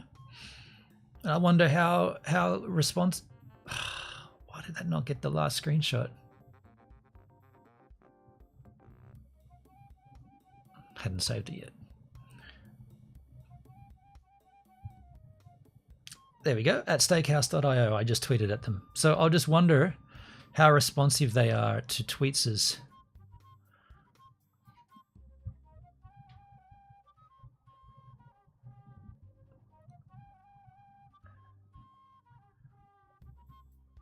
There we go, 17 seconds ago. We'll see if they respond.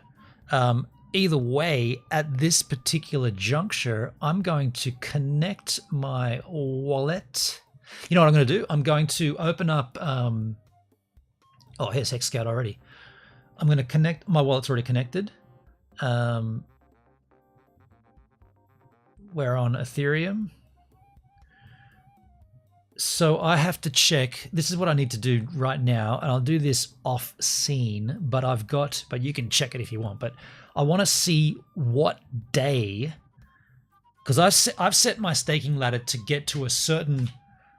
I've set my staking ladder to come out at a certain year, and it happened to be the maximum 5555. But now we're 2 years into that, so we're down to 13 years. So I don't want to create a stake that comes out after the bulk of them. I want it all. I want to be rich. I want to be wealthy at the same time. You know, I want it to that year. I think I'll be 63. I think when that all happens, I want it all to happen. So everything I've done with Hex and the perpetuals and all that other stuff, it's all gone to that particular date. And I'm just trying to find what that date is now. So I'll just do that. Am I not tracking my wallet here? Oh wait, oh no, that's right. HEX Stakes. What's it doing? I'm on Hex Scout here. That's my wallet connected. Native stakes, active stakes. Let's go to, okay. All 2 of 7. So the maturity date is 4th of March 2036. Wait, 4th of February, but I got some in March. I fucked it up. 3rd of February, 4th of February, 4th of February. So it looks like I fucked that up. It's actually 4th of February, and there's a couple there that extend out. I guess, oh, that one gets me 15 T-shares. Shit, yeah. Okay, so we'll go with the later date, the 4th of March. Yo, Netskis, is it time for a beer? Should I have a beer before I do this? I think you're dead set right, Netskis. It's a Saturday. It's a Sunday. I'm working tomorrow, so I can't get too drunk. I'm working not stupidly early, but early enough to just have one beer and maybe one Jack later on. I'm going to go and get that beer. That's a great idea, dude. Thank you for reminding me. I've got a home brew in the fridge. I'll go and get that, and then we'll come back and we'll drink beer and we'll create a steak on StakeHouse. How about that? Thank you, man. I'll be right back. Here's a surfing clip. Da, da, da, da, da, da.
right.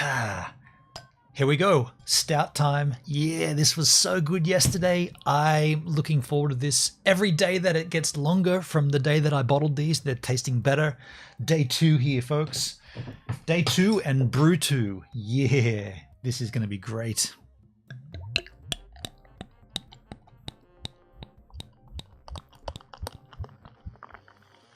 Can you see the chocolatey flavor? It's weird how all the waves went flat at the end of that. At that session, the end of that surf, the swell did drop off. Dude. Blows me away that I made that. I made that. Now, is there a reply here to my tweet? Let's go home. That's not a reply to my tweet. Where's my profile? Looks like a nice brew. Dude, it is absolutely fine. Where's my tweet here? Replies. It's got to always click replies, don't you? There's been 4 views, but no reply. Okay. Well, let's go ahead and start getting the stake in order. We're definitely... Oh, no. We're not on Pulse. Sorry, we're not on Ethereum. Now we're on Ethereum. StakeHouse on Pulse. So this tells me that we're on Ethereum. Otherwise, that would be StakeHouse on Ethereum. So we're on Ethereum. 3 pools here. Total hex pooled is 3.4 mil.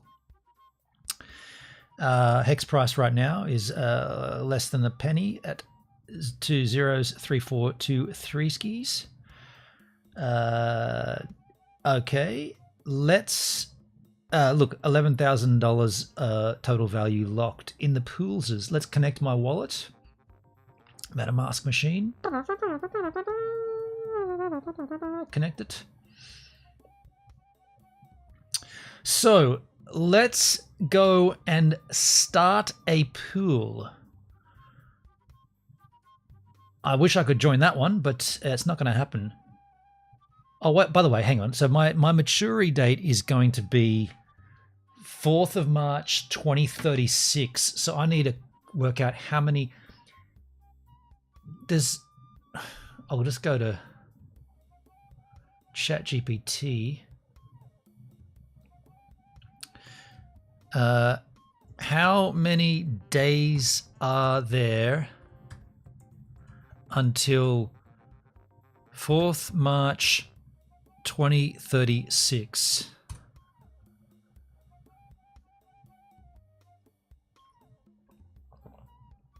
There are 4,027 days until March 4, 2036. Okay. Back over to StakeHouse. Create the pool. Stake duration, 4,023 days. You can use arrow keys for precision. Yes, you can. 4,023. Is that what it was? 4,023? 4,027, my bad. Use arrow keys. 4,027 days. Enrollment period, I'm going to set it to the maximum so people can join as long as they want.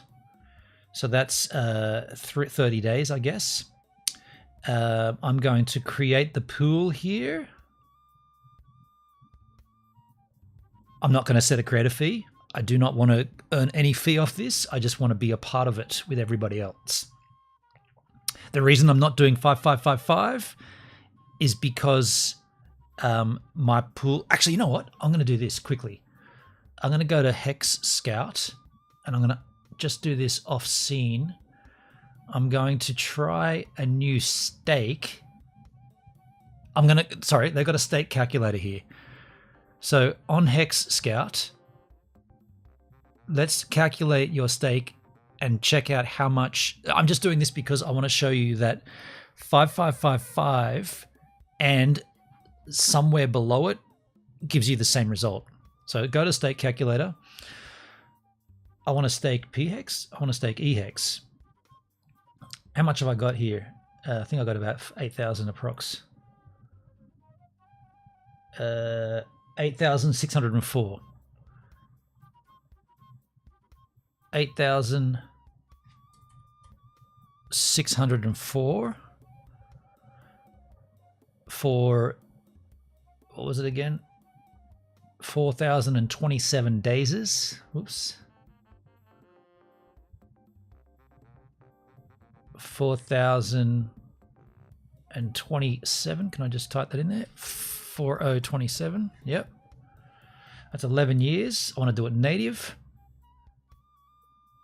Staking bonus. So I will receive a 0% bigger pays better bonus because I'm not, it's a very small stake. I'll turn that off. But I will receive a 200% longer pays better bonus. So I'm staking 8,000 hex and I'll be receiving an additional 17,000 hex, making my effective principal from 8,000, it'll generate up to 25,000. Now, you asked me before, Netskis, do you lose your hex? No. As you're seeing here, I gain hex, and I gain hex to the tune of 2,000%. And that's irrelevant of the price of hex. That's just the hex coming back. So, of course, if hex pamps at that point, you've just earned yourself a nice little earner. What I wanted to do, though, is just to show you this. That's for 4,027 days, and I get the 200% longer pays better bonus. If I max this out to 5,555, the longer pays better still remains at 200%. So in this instance, I haven't gone below the threshold where that changes. I'm not too sure where that threshold is. It's in the code somewhere, but I can't remember. But let's just choose a random amount of, say, 3,000 days. That's 8.2 years. So see how the percent's dropped? Longer pays better dropped down to 165%. So I wouldn't be getting as much at that point. So, and I mean, I'll just try it at 3,500. I can't remember where it changes, but still hasn't hit the 200. It's 192.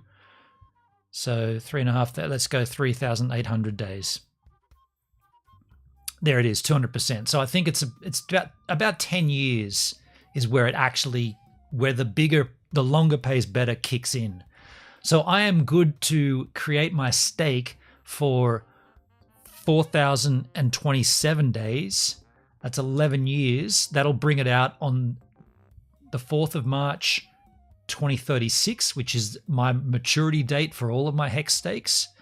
Actually, it's February, but I fucked up and did it to March on some of them, so I'm doing it to the later ones. So at that particular junction, 4,027 days, stake duration, enrollment period 369 hours. Now, I'm not creating a creator fee. I'll just check my Twitter and just see if there's any replies to see this, if anyone's replied yet. StakeHouse, no response. I'm going to have to just go with it, aren't I? I'm going to create it anyway. I'm going to create the pool. Now, this will charge me some Ethereum, surely, right? How much of Ethereum have I got? I got 18 bucks of Ethereum, and the GWEI price right now is down. It's 0.6. So this is going to be pennies, basically. Let's create the pool. Awaiting user confirmation. It's going to cost me no charge. No change. My bad. Network fee is $1.33. It's going to cost me $1.33 to create the pool because I'm doing this on Ethereum.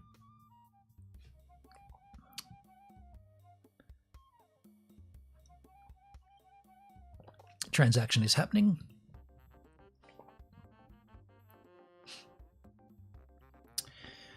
Now we wait. Here's some waiting music for the wait.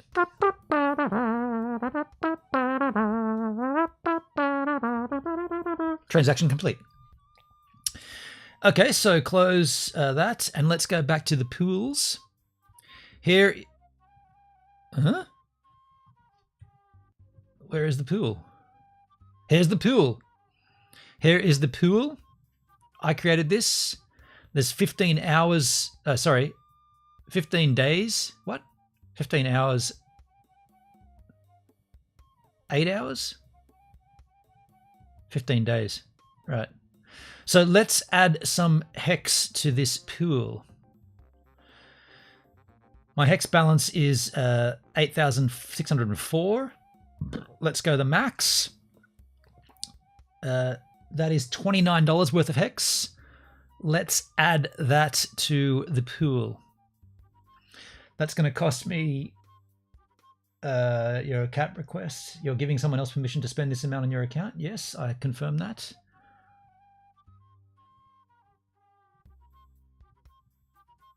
Oh, that's just the approval of the hex. So yes, okay, that's fine. I've got to approve that. And now okay, so I've done that. Now if I refresh deposit hex, so that's giving the approval to take that from my wallet. So now I'm going to deposit the hex. That's just, can close that. Here we go, deposit hex.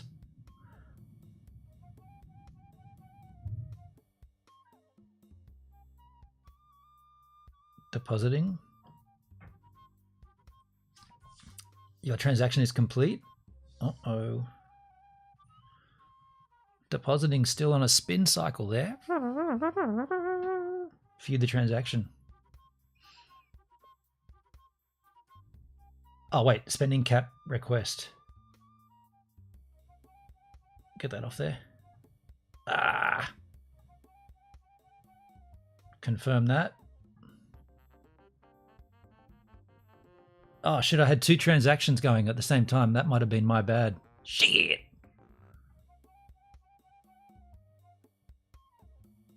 Okay. Okay, transaction completed successfully. I guess I should cancel that extra one there. I'm in a loop here. Let's refresh that. Trouser refresh. Your hex balance is still 8,600, so we can just go ahead and, what's this waiting up here? Close that. Okay, so let's, okay, approve the spending cap. Did it twice. Okay, no worries. Let's deposit the max amount. Now it's going to come up again. Now this is where it's going to charge me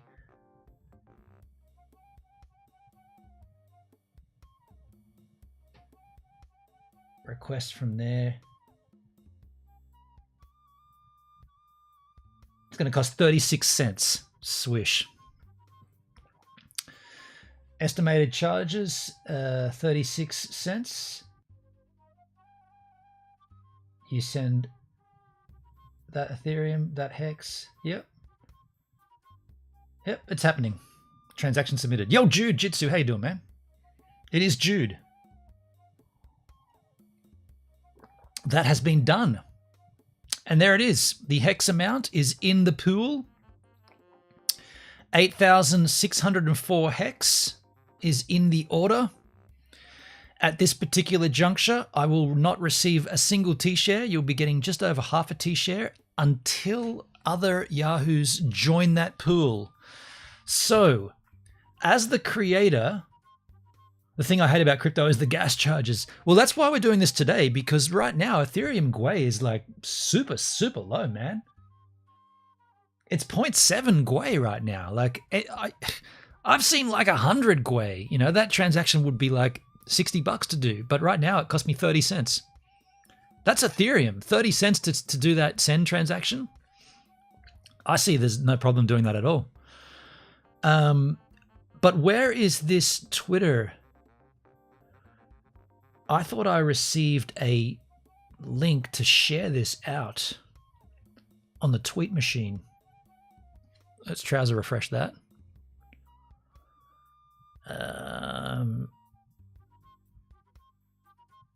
Nobody responded still. Bugger, okay. I thought I would receive a tweet. Let's go back to the dashboard. 4 pools. It's kind of cool. It feels good to have created a pool, you know, like to be part of this. I am the pool creator.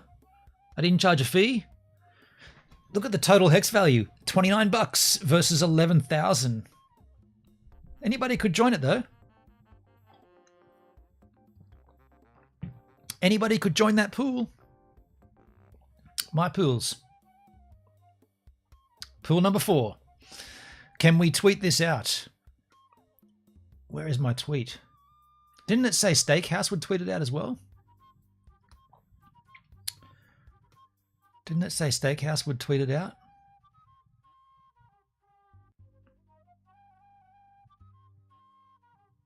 Pool 3.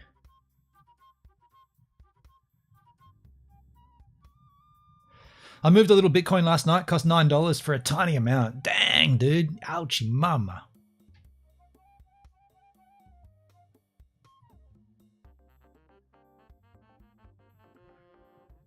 I do like this, man.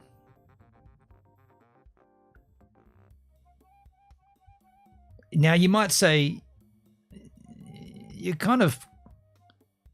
I didn't follow Magic Carpet Ride. You might say, you didn't really stake much, dude. No, I didn't. I didn't. That's right.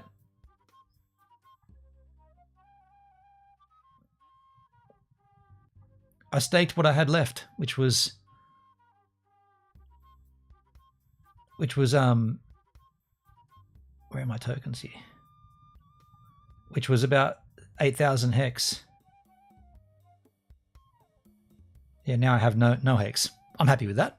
It's in the pool. Now we can come back in and check this out from time to time. It's on order. Pool number 4. 0 creator fees. There's the pool creator. That's my address. Rad, dude. This is cool. I'm part of something.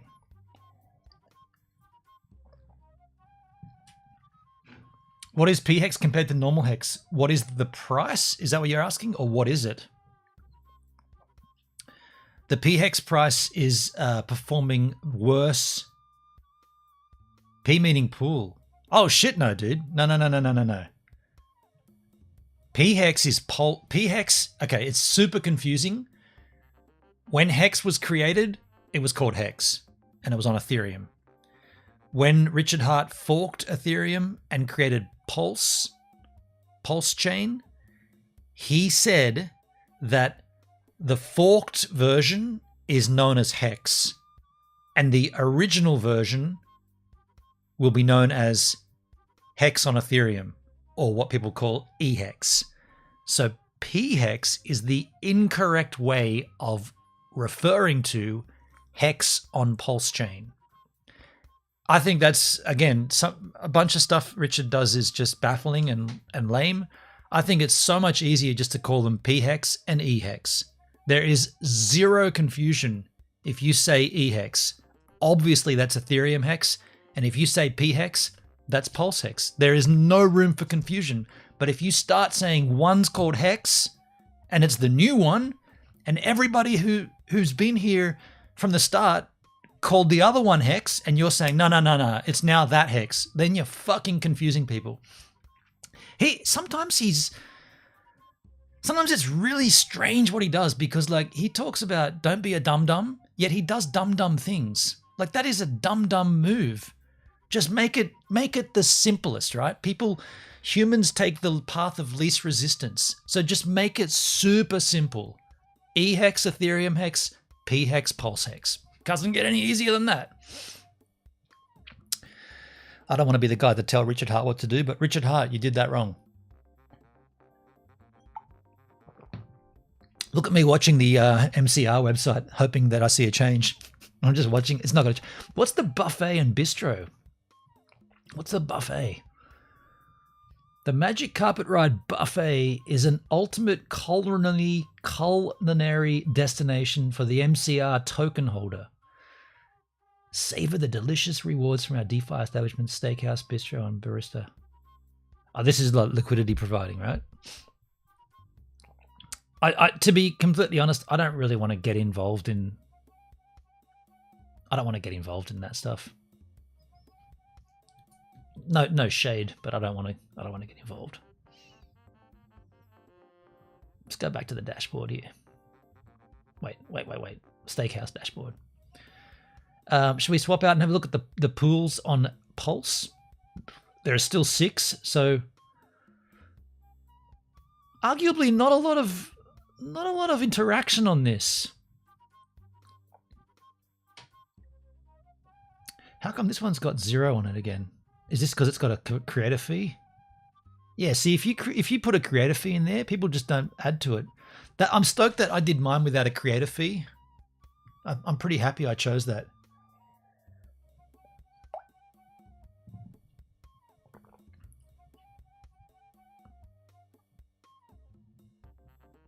How's Fast Abdul's pool going?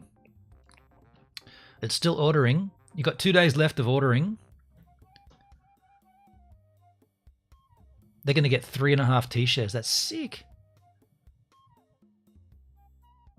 They're getting a bonus of 5,000 hex. That's awesome. 5.8 thousand. There's been $2,000 deposited. That's rad. Go back to the Ethereum. 4 pools. Ordering phase of this is my pool. It's a long termer. You got 15 days remaining. I should set a calendar reminder for me on that. To either get out of it if no one joins me or continue. So 15 days. So where are we now? 23rd. Shit, man. It's already the end of Feb. So that'll be 7, 14. So I should be 14, 7. So on the 9th of March, we should come back in here and check this. Well, I'll check it every freaking day, but we should do it on a stream where we come back in and just scope it. And if no one joins, we'll jump out. I'll put a calendar reminder. Check MCR 369er pool. I want a little alert skis. Alert at time of event. No, I'll do it 30 minutes before. And we'll do it at 3 p.m. on a Sunday. That'll remind me to scope out what's going on. I want to watch it now. I want to see it change. It's not going to change right now. Should we check my post? No replies.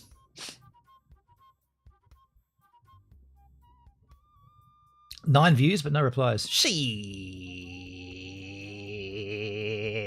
What should we do? I'm all ears here. I've got a beer. I've done what I wanted to do. What shall we do here? Want to continue looking at Hex related content? Want to talk about something else? Want to shoot the shit? What shall we do here? I'm just perusing MCR.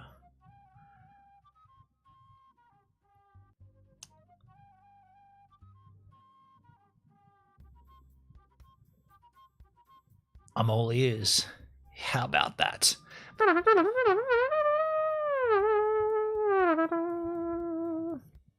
I'll just kick back and,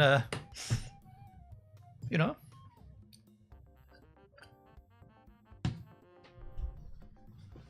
Actually, it's already 5 o'clock. Maybe I'll just wrap this up. We're going to have, well, Comtech's not here. It doesn't matter. We can do it another time, but maybe I should just do that now myself. Maybe I should look into Bankroll Network. I mean, I was going to do it with Comtech. He won't mind, but I'll have a quick look at it.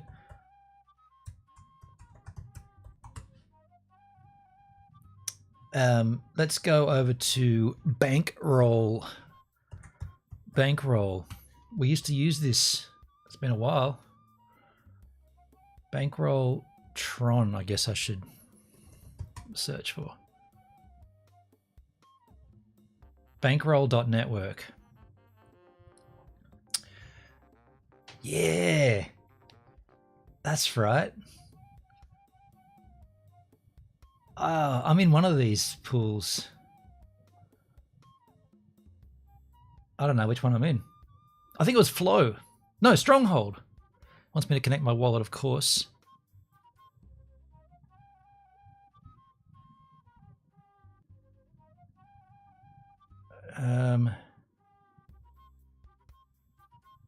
Flow. I think, yeah, Flow was the one I was in, right?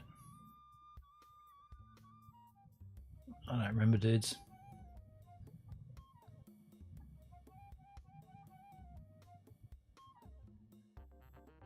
SwapX. Stronghold.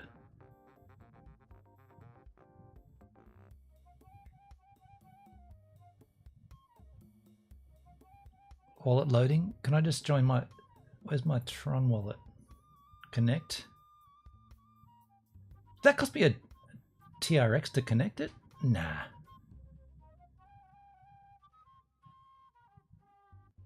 TRX, man. Tron. I haven't looked in this wallet for a while.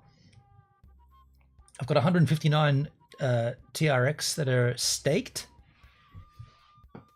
That's the value of $40.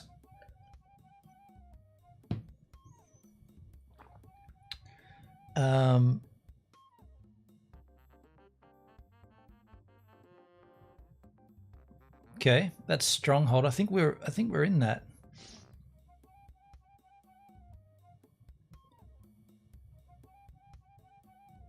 Stronghold. That hamburger menu on the right's confusing. Are we 100%? 125, that's better. Cash flow, Stronghold, stockpile. I guess we should just check all of them. I can't remember which ones we were in.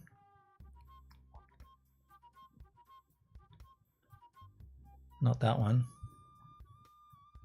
Flow. Claimed Banker X deposits.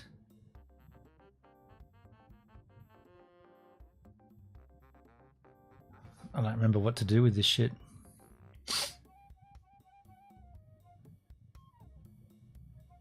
It's worth nothing anyway. SwapX, buy and sell Banker X.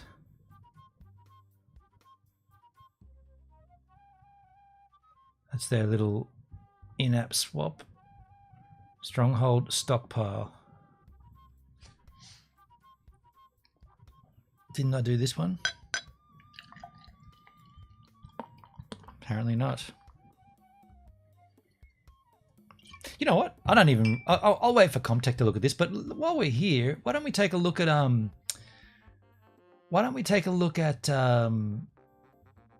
what's it called? 9-inch. Where am I looking?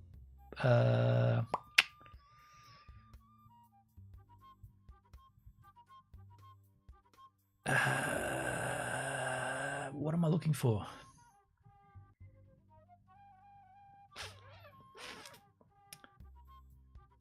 Is it Fatty? I think it's Fatty. No, that's that centralized. What am I looking for here? 9-inch, right? I think it's 9-inch. Yeah. 9-inch. I've got some in the Earn farm.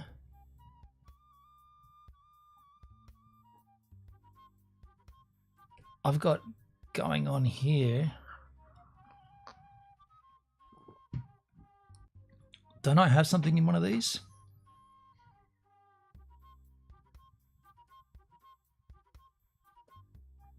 Apparently not.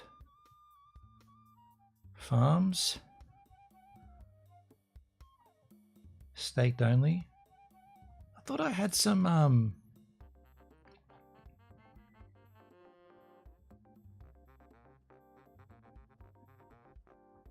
I thought I had some pool going on, some pool action here. What? Staking? Yeah, single-sided. Yeah, here. Single-sided staking. Where is my... Here it is. Oh, that frightened me because I've got... And also, I've got... Where have I got my pulse staked? There's too many things. It's good that we're doing this because I've forgotten about this. So I've got some Pulse X staked here. I've got 16 million Pulse X that are staked here. That's not me. What? Where's my portion of that? Here it is. Here it is. Fuck, I looked at that and thought, that's not mine. That's worth 627,000 US dollars. That's not mine. This is, though. My PulseX that I've got locked is 77,356,329 PulseX to the value of 2,800 US dollars, unlocking in 97 days. Have I got a calendar reminder for that shit? June 1. Fuck, glad I'm looking at this because I don't... How long's that been going for? About a year. So that comes out in 97 days on June 1 this year. March, April, May, June. I've got a reminder here. 2 days before, single-sided staking on 9-inch. Claim the BBC. And then I can claim... At the moment, my profit is 1,102 BBC, which is worth 21 bucks.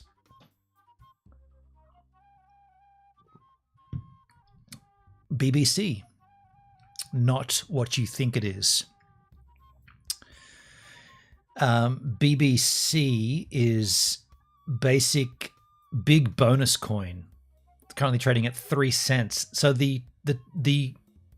this exchange right here, the price of their in-house token is actually valued higher than the token that we're... This is a weird thing to think of.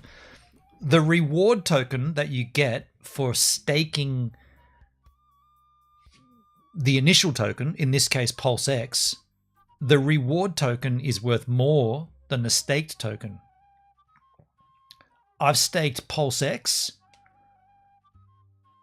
Can we get rid of some of these tabs? Because I'm getting fucking confused, mate. Let me get rid of all of these. I want to keep that up though, because I want to check it later on. I'll come back to it. I'll come back to it.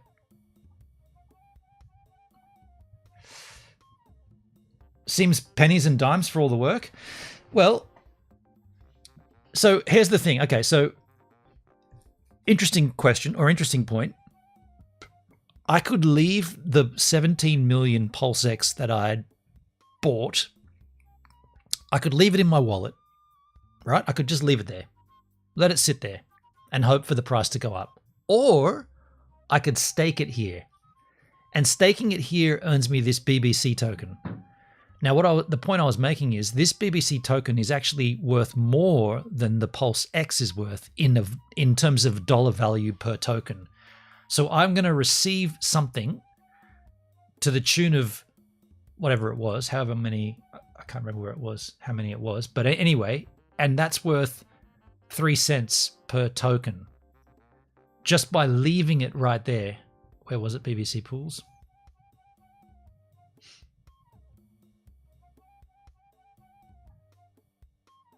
Where it's a single-sided, I can't remember which one it was.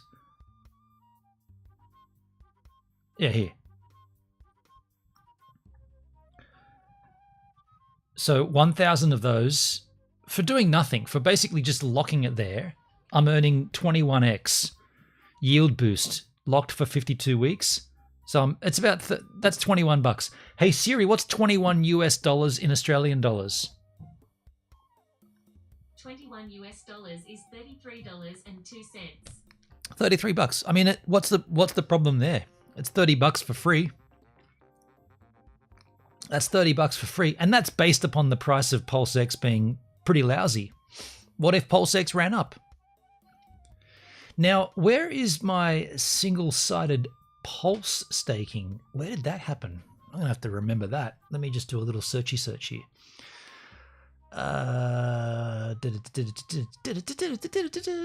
Pulse chain, pulse burn, portal X, fatty, pulse rank, 2 fucks. It's probably on 2 fucks. No, it's on Vouch. It's on Vouch. That's right, Vouch. Let's take a look at Vouch.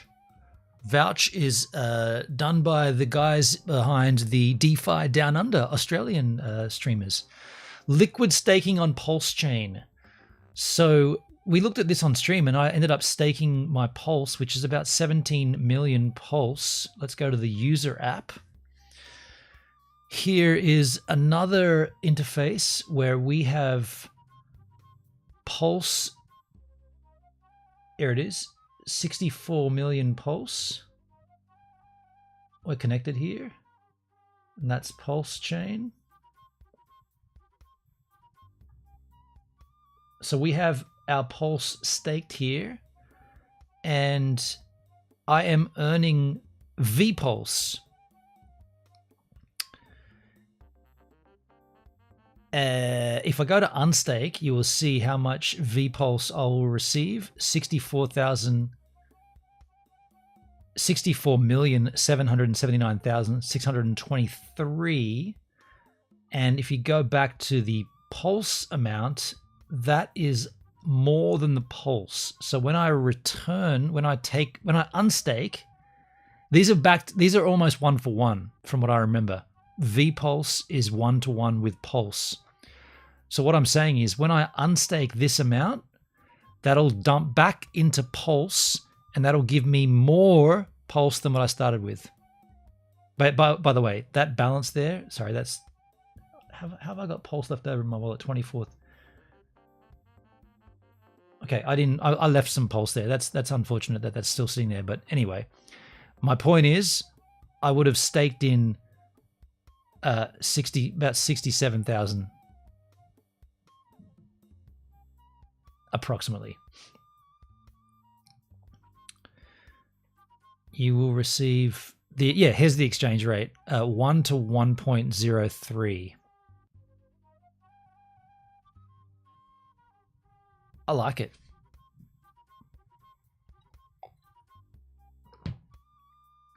Oh, there it is. 66. Here it is. Can you see that? So I initially staked, it's too big, 66 million pulse, and I received 64 million VPulse.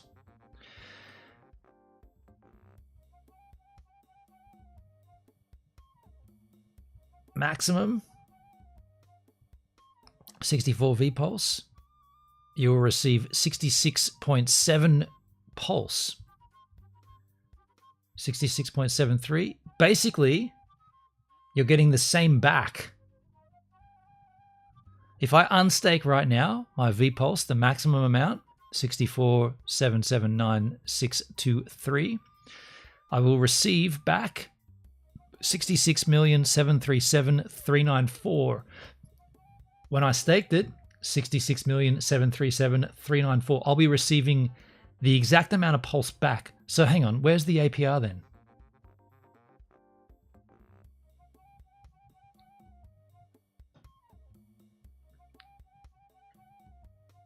Wait, of course, the APR is the VPulse. You don't lose the VPulse. Of course, you idiot. So I will receive the VPulse and the pulse back. That's pretty sick, right? That's pretty sick. Is VPulse in my wallet here?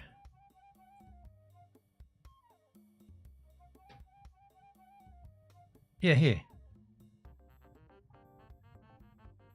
64 mil. So it's there already, but I haven't, it's staked. Can we see the value of VPulse? Here's the contract address.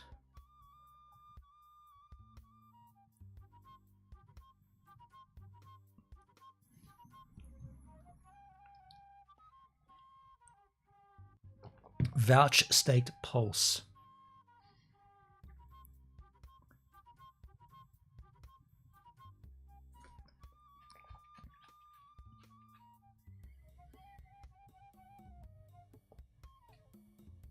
Interesting.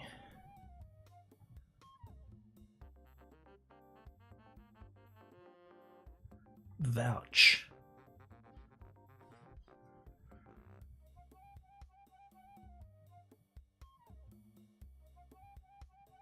What is the exchange rate of VPulse?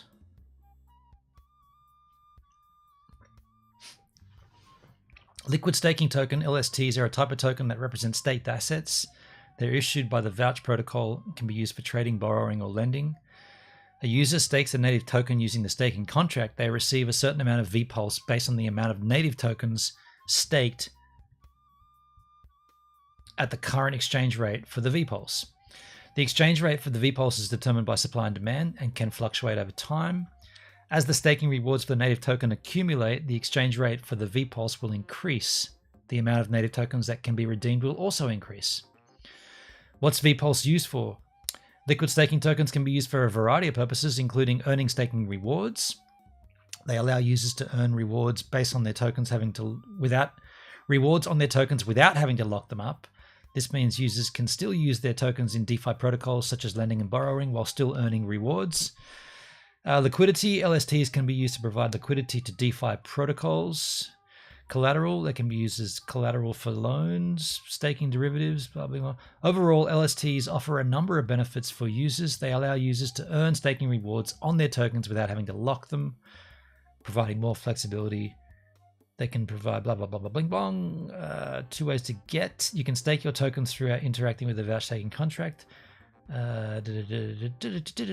Upon staking your native tokens, VPulse will be minted and sent to your... So that's already in my wallet. Fuck yeah. I mean, that's pretty rad. I've already got that. I just added it to my wallet, but they're already in there. Your balance, it's right there, dude. 64 mil. Wow, dude. VPulse can be swapped for native tokens at the market exchange rate. There you go. So, I mean, again, this goes back to the comment or the question. Did you ask? Someone mentioned, or somehow we got talking about what's the point of it all? Well, the thing is, at this point, or at this particular juncture, I could leave this. If I left my pulse here, up here, if I left my pulse in my wallet, the 66 million, if I just left that sitting in my wallet, just sitting up there, see, it says there's only 245,000, $11 worth. If I left all of that up there, it just sits there. But here, if you if you believe in these guys, the DeFi Down Under crew, and you happy to stake your pulse, you receive a VPulse token. It's a PRC20. It's on Pulse chain. It's a token that I've already received. You can trade that back out and then buy more Pulse if you want. That's why you do it.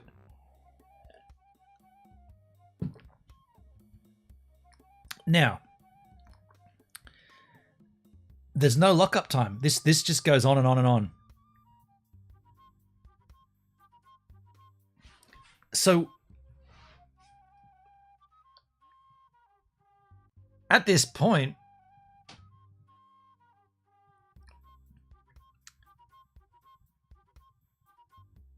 it's at this point, you could just withdraw this and be done.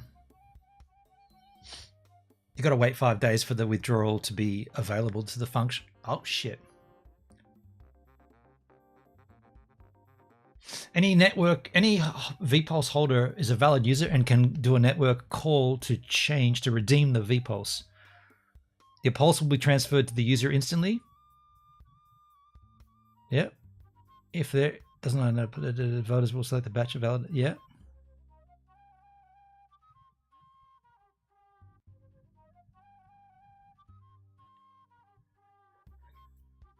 I guess the question I've got right now is, why would I keep it in there if it's already earned me that 64 mil?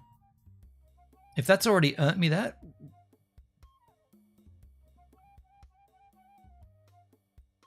I guess because the APR is based upon this exchange rate and it's constantly going up. Just might as well leave it there, right?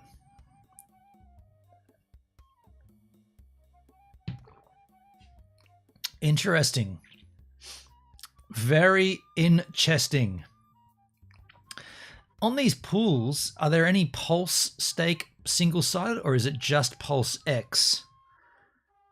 Stake, let's search the pools for Pulse. No stake pool. What about BBC? Can you single side? You can single side stake BBC. That's rad. APR of 91%? The fuck are you talking about? 91% APR? So think about this. Go back out. I only want to see my pool. This is the pool I'm in. It's a single-sided Pulse X stake. I staked my Pulse X and I'm earning BBC. I'm earning 1 cent per hour approximately. 0.017 BBC. At the end of my term, which will come up in June,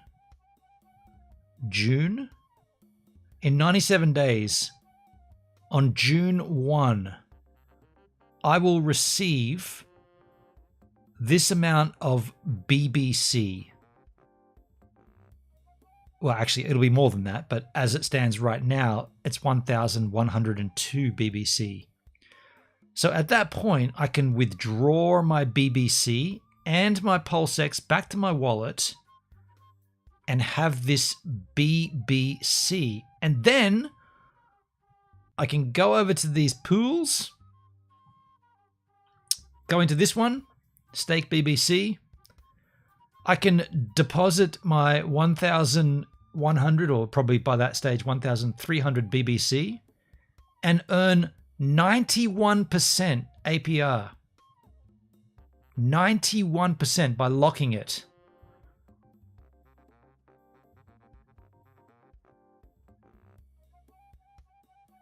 Damn, dude. And I lock that and I earn almost double. Like, that's almost 100%, right? And you said before, Netskis, you said, well, it's all just pennies, right? Well, that's already here. That's already $30 US, 21 bucks. By the time it's done, let's call it 30 US.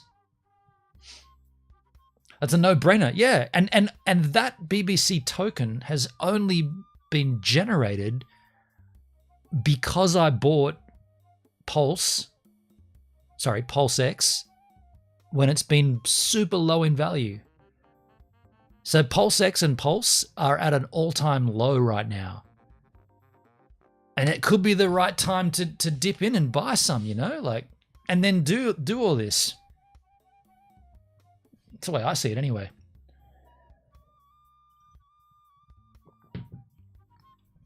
Now,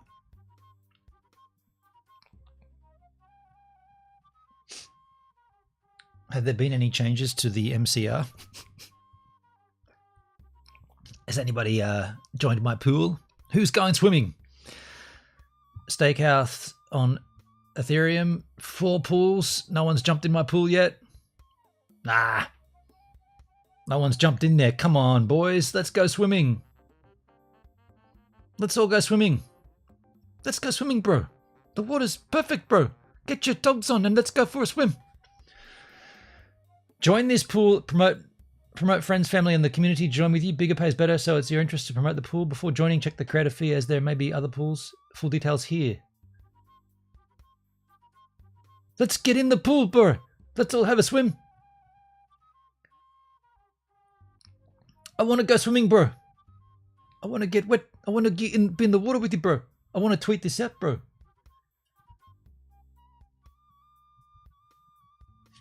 I don't see a tweet button. I was seeing this beer going down too nicely. Laugh out loud, bro. What are you talking about, bro? You are a Kiwi. I'm sorry if I'm offending you. I'm trying my best, bro. I'm trying to do my best Kiwi here, bro. It's always sharp, short, and quick conversations, bro. But this MCR stuff, this is mint, bro. Come on. Jump in the pool. Where's my tweet machine? I thought they were going to tweet this out. Or doesn't it give you an auto tweet or something? I want to auto tweet, bro. Nobody answered. 10 views. Nobody answered. Shit, Steakhouse. Maybe they're asleep. I don't talk like that, but whatever. Okay, bro. Neither do I normally. It was a thing that we did on the trip, me and Marty, or Marty and I. I don't know. I don't know why I even started talking like that right now.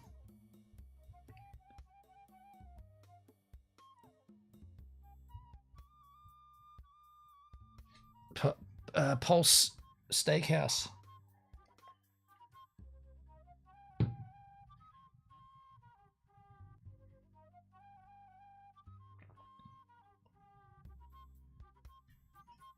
Pretty cool. Pretty cool. Is there anything else that we need to discuss or talk about? Is there anything else that we need to deliver? Any other extremely important scenarios that need to be tapped into right now? I think I've done everything. I mean, aside from Comtech coming in and hanging out and having a chat, we can do that any other time. But aside from what I wanted to do with Steakhouse, I feel like we've done everything.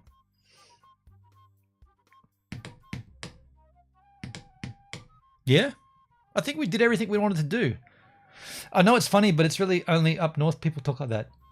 Netskis, it's weird because in my time in New Zealand, both times, like in the year 2000 and then in the most recent in 2022, I definitely met a whole lot of Kiwis that did talk like that. I don't know if it's just like in the skateboarding scene and in the snowboarding world. I don't know, but I mean that's what I took away from my time over there both times. You know, like I saw that the first time. I had a guy I was skating with in Queenstown, and that's exactly how he talked. Exactly how he talked. And then this time there was a few people in NZ Ski that talk like that, bro. And it's always a little bit higher. They talk a little bit like not quite. It's not masculine, bro. It's a bit feminine, you know. I mean, I'm not making it up. Like that's how I heard it, and that's what stuck with me. And then when I brought it up with Marty, or when it came up naturally on that road trip, Marty knew about it. He was like, "Yeah, bro, I know what you're talking about."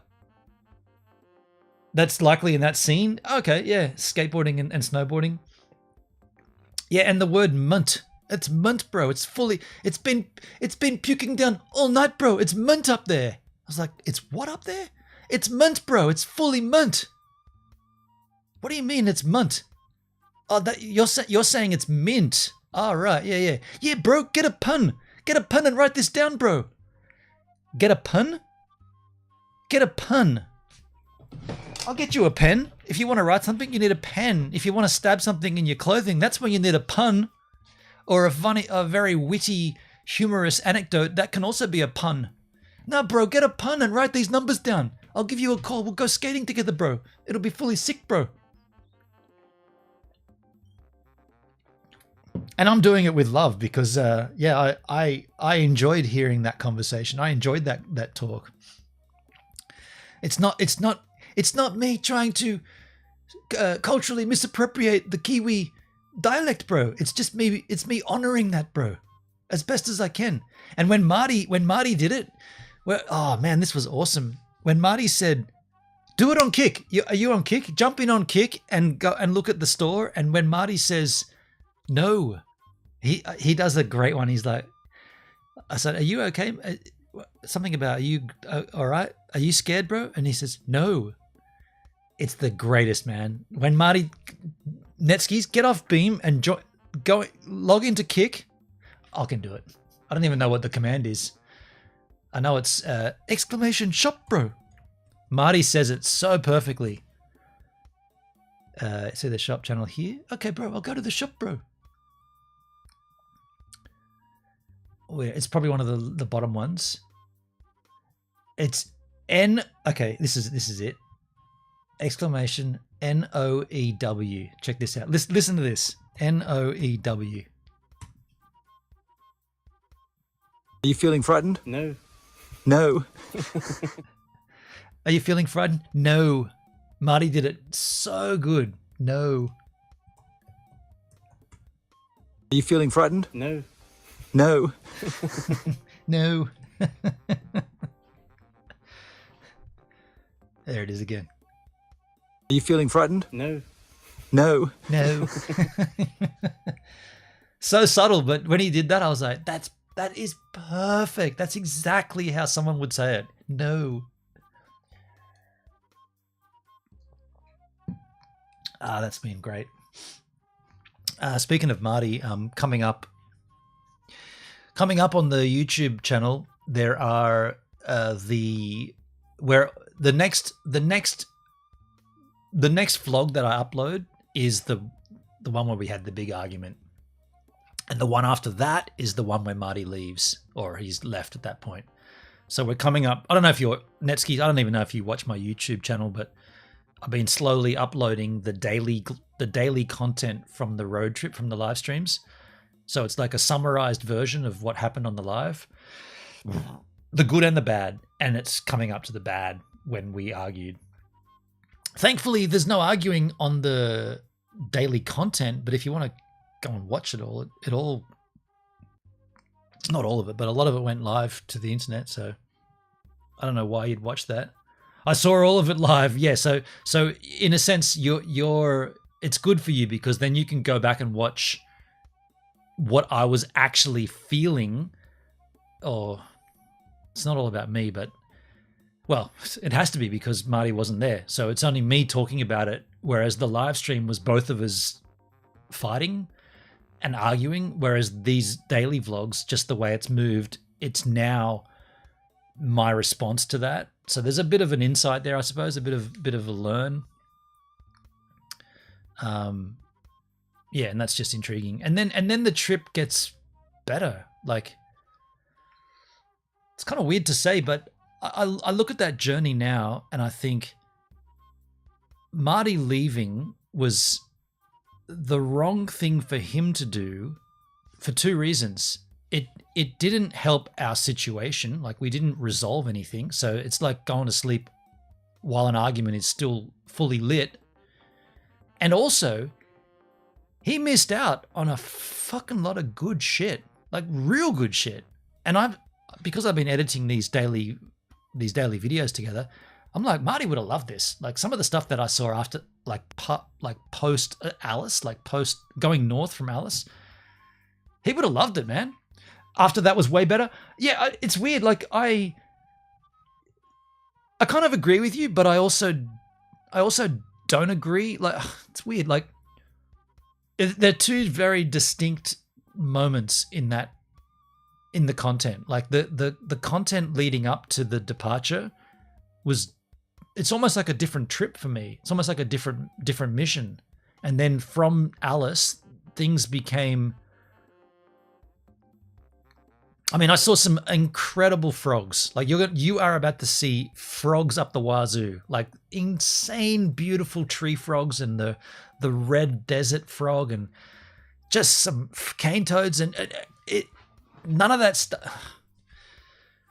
I don't know. Like, would that stuff have happened if Marty was there? Probably. Like, I don't imagine I would have grabbed Marty and said, "Come up here to this bathroom and check out all these green tree frogs," because I don't think he's into it. But I was just frothing. There's one point in Queensland where I'm in this campground, and you guys didn't see it because the battery and all that shit had died and the stream was off.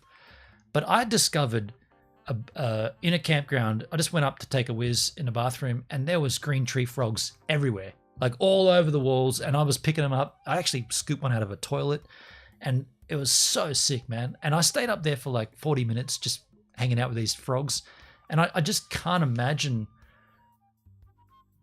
I just don't think Marty would have been into that. Like, he wouldn't have been wanting, I mean, and it wouldn't have stopped me doing it, but I felt like I was, it's kind of hard to explain, but I felt like I was exploring everything and sharing it with you yahoos, but I knew that it was because it was a video.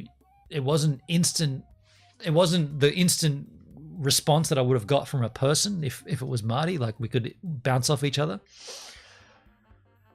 There was a couple of days of remorse, but after that it was fun. Yeah, and this comes up in the daily content as well. I made a point of saying that I felt like mentally and in the way my mind works, once I've gone north and left Alice behind, I know that I'll get better. But that first night in Alice, and even the second night when I went to the East McDonald Ranges and Trafina Gorge, and then back to Alice, those days I was messed up. Like, and I don't know if you saw it on the live stream, but I cut out a whole bunch of, it's pretty embarrassing, really. I definitely got pretty emotional and pretty down about everything.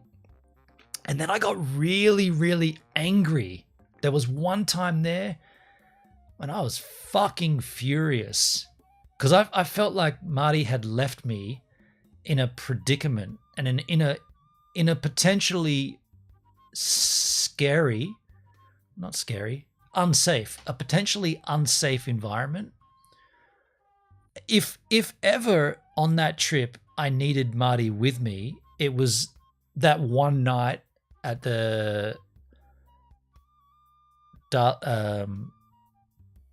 was that lookout? Darling Ranges lookout? Yeah. Darling Ranges lookout. That one night, I don't know if you remember it, but there was a point where I was up on a rise. Stewart Highway is like disappearing north and disappearing south as far as you can see. Literally as far as the eye can see to the north, and as far as the eye can see back to the south is just a straight road. Stewart Highway. Extremely isolated, like probably the most isolated you could get in Australia. And there was a car that pulled up at the bottom of, like, I drove up a 4-wheel drive trail to the top of a rise and got a perfect campsite looking west with a big view of the open expanse. But I'm the only thing that a vehicle, you remember it? Yeah, dude. Wait till you see that vlog, dude. Yeah, that's coming. But yeah, if you drive along the Stewart Highway, you would 100% see my vehicle. Like, I'm the only light source on this ridge. And I had a fire going and I had my van all set up. So any vehicle coming north or south would see me. And this one car, it was so freaky. This one car. And by the way, what I'm referring to is a good kilometer or two away from where I am. But I'm looking back at it and I can see they're parked on the side of the highway. Lights are on. I'm like, what the fuck are they doing, man? Like, that's weird. They can see me very, very clearly. So I walked down. I didn't know about the car pulling up. It's on the live stream. Like, I'd never... I was scared. I was frightened. That was the only night that I slept with the vehicle all locked up, and I had my knife in my van in an easy to access spot.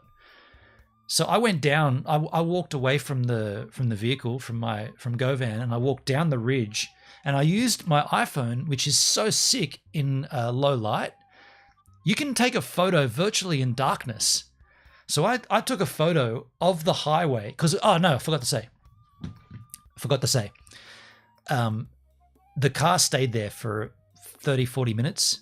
So we were up there and I was saying how frightened I was, and I'd been boozing as well, and I was like, fuck, I'm very vulnerable at that point. But there's nothing I could do, right? I can't move. Like, there's nowhere I can go. There's nowhere to go. I'm in the most remote part of Australia. Like, if someone wanted to fuck me up, they could have fucked me up right there. So I'm very, very open and very, very vulnerable. And I remember at some point, I think it was about an hour into it, I looked back to where they were and the lights were gone. And that scared the shit out of me. I was like, oh, fuck, what's going on now? And because I was boozing, it made it even worse. But I didn't know what had happened, but all of a sudden I couldn't see that vehicle. So I went down with my phone and I used the low light feature of it and took a photo. I went down, not close to them, but within, I guess, 400 feet or something, 400 meters. Yeah, far enough to use the camera. And I pointed it at the highway and I took a photo. And then I zoomed in on the photo and I was like, because the iPhone 16 or 15, whatever this is, in low light, you can literally take a photo in darkness and it will show you what's there. So I pinched in and zoomed in. I was like, I don't see any vehicle on that side of the road. And I zoomed all the way down because like from my vantage point, you could see hundreds of kilometers away. And I zoomed in and then it became super grainy. And I was like, okay, I don't see a car there. So then I turned around and took a photo of the other side. So not where they were, but somewhere the other direction. I was like, take a photo of that. And I sat back and I zoomed in. And I was like, I don't see them anywhere. And so I concluded in my mind, I was like, okay, so whatever that was, they're gone. It's over. And in all reality, it could have just been a family driving up the Stewart Highway and they had, you know, a kid in the back who needed, I don't know, their AirPod needed charging, or they needed a nappy diaper changed or feet, whatever it was, but they were gone. And I was like, fuck, I just kind of felt two things. I was like, did I just dodge a bullet, or are they going to somehow come up and rape me? You know, what's going to happen? But I felt better after I had taken those two photos, both north and south directions. And I knew that I felt like I was confident there was no one around.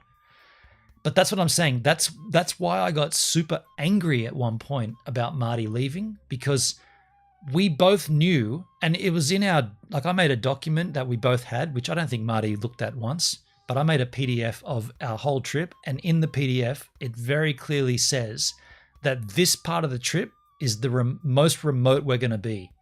Once we leave Alice and we head north, after the Devil's Marbles, we are entering an super remote territory, and it's Aboriginal land, and there are Aboriginal settlements everywhere, and we're going to need to be on our game. And for him to leave before that, I felt like that was like, and in the arguing that we had, Marty even said, I'm not leaving because we're arguing. I'm just leaving because I'm done with the trip. I'm like, dude, don't dumb this down. You're leaving because we argued. You're leaving because we can't agree on this. Don't change the parameters of this. You're bailing on this trip before that you said you needed to. This was 2 weeks in, 2.5 weeks in. He was ready to do 3 weeks minimum. We actually said that we were going to do 8 weeks. This was 2.5 weeks in, and Marty pulled the pin. And he tried to dumb it down. I was like, nah, man, you're bailing because we've argued. We've argued like dogs here, and we cannot get past it, and you're bailing. And I think that's lame, and it's probably going to end our friendship. And I needed you.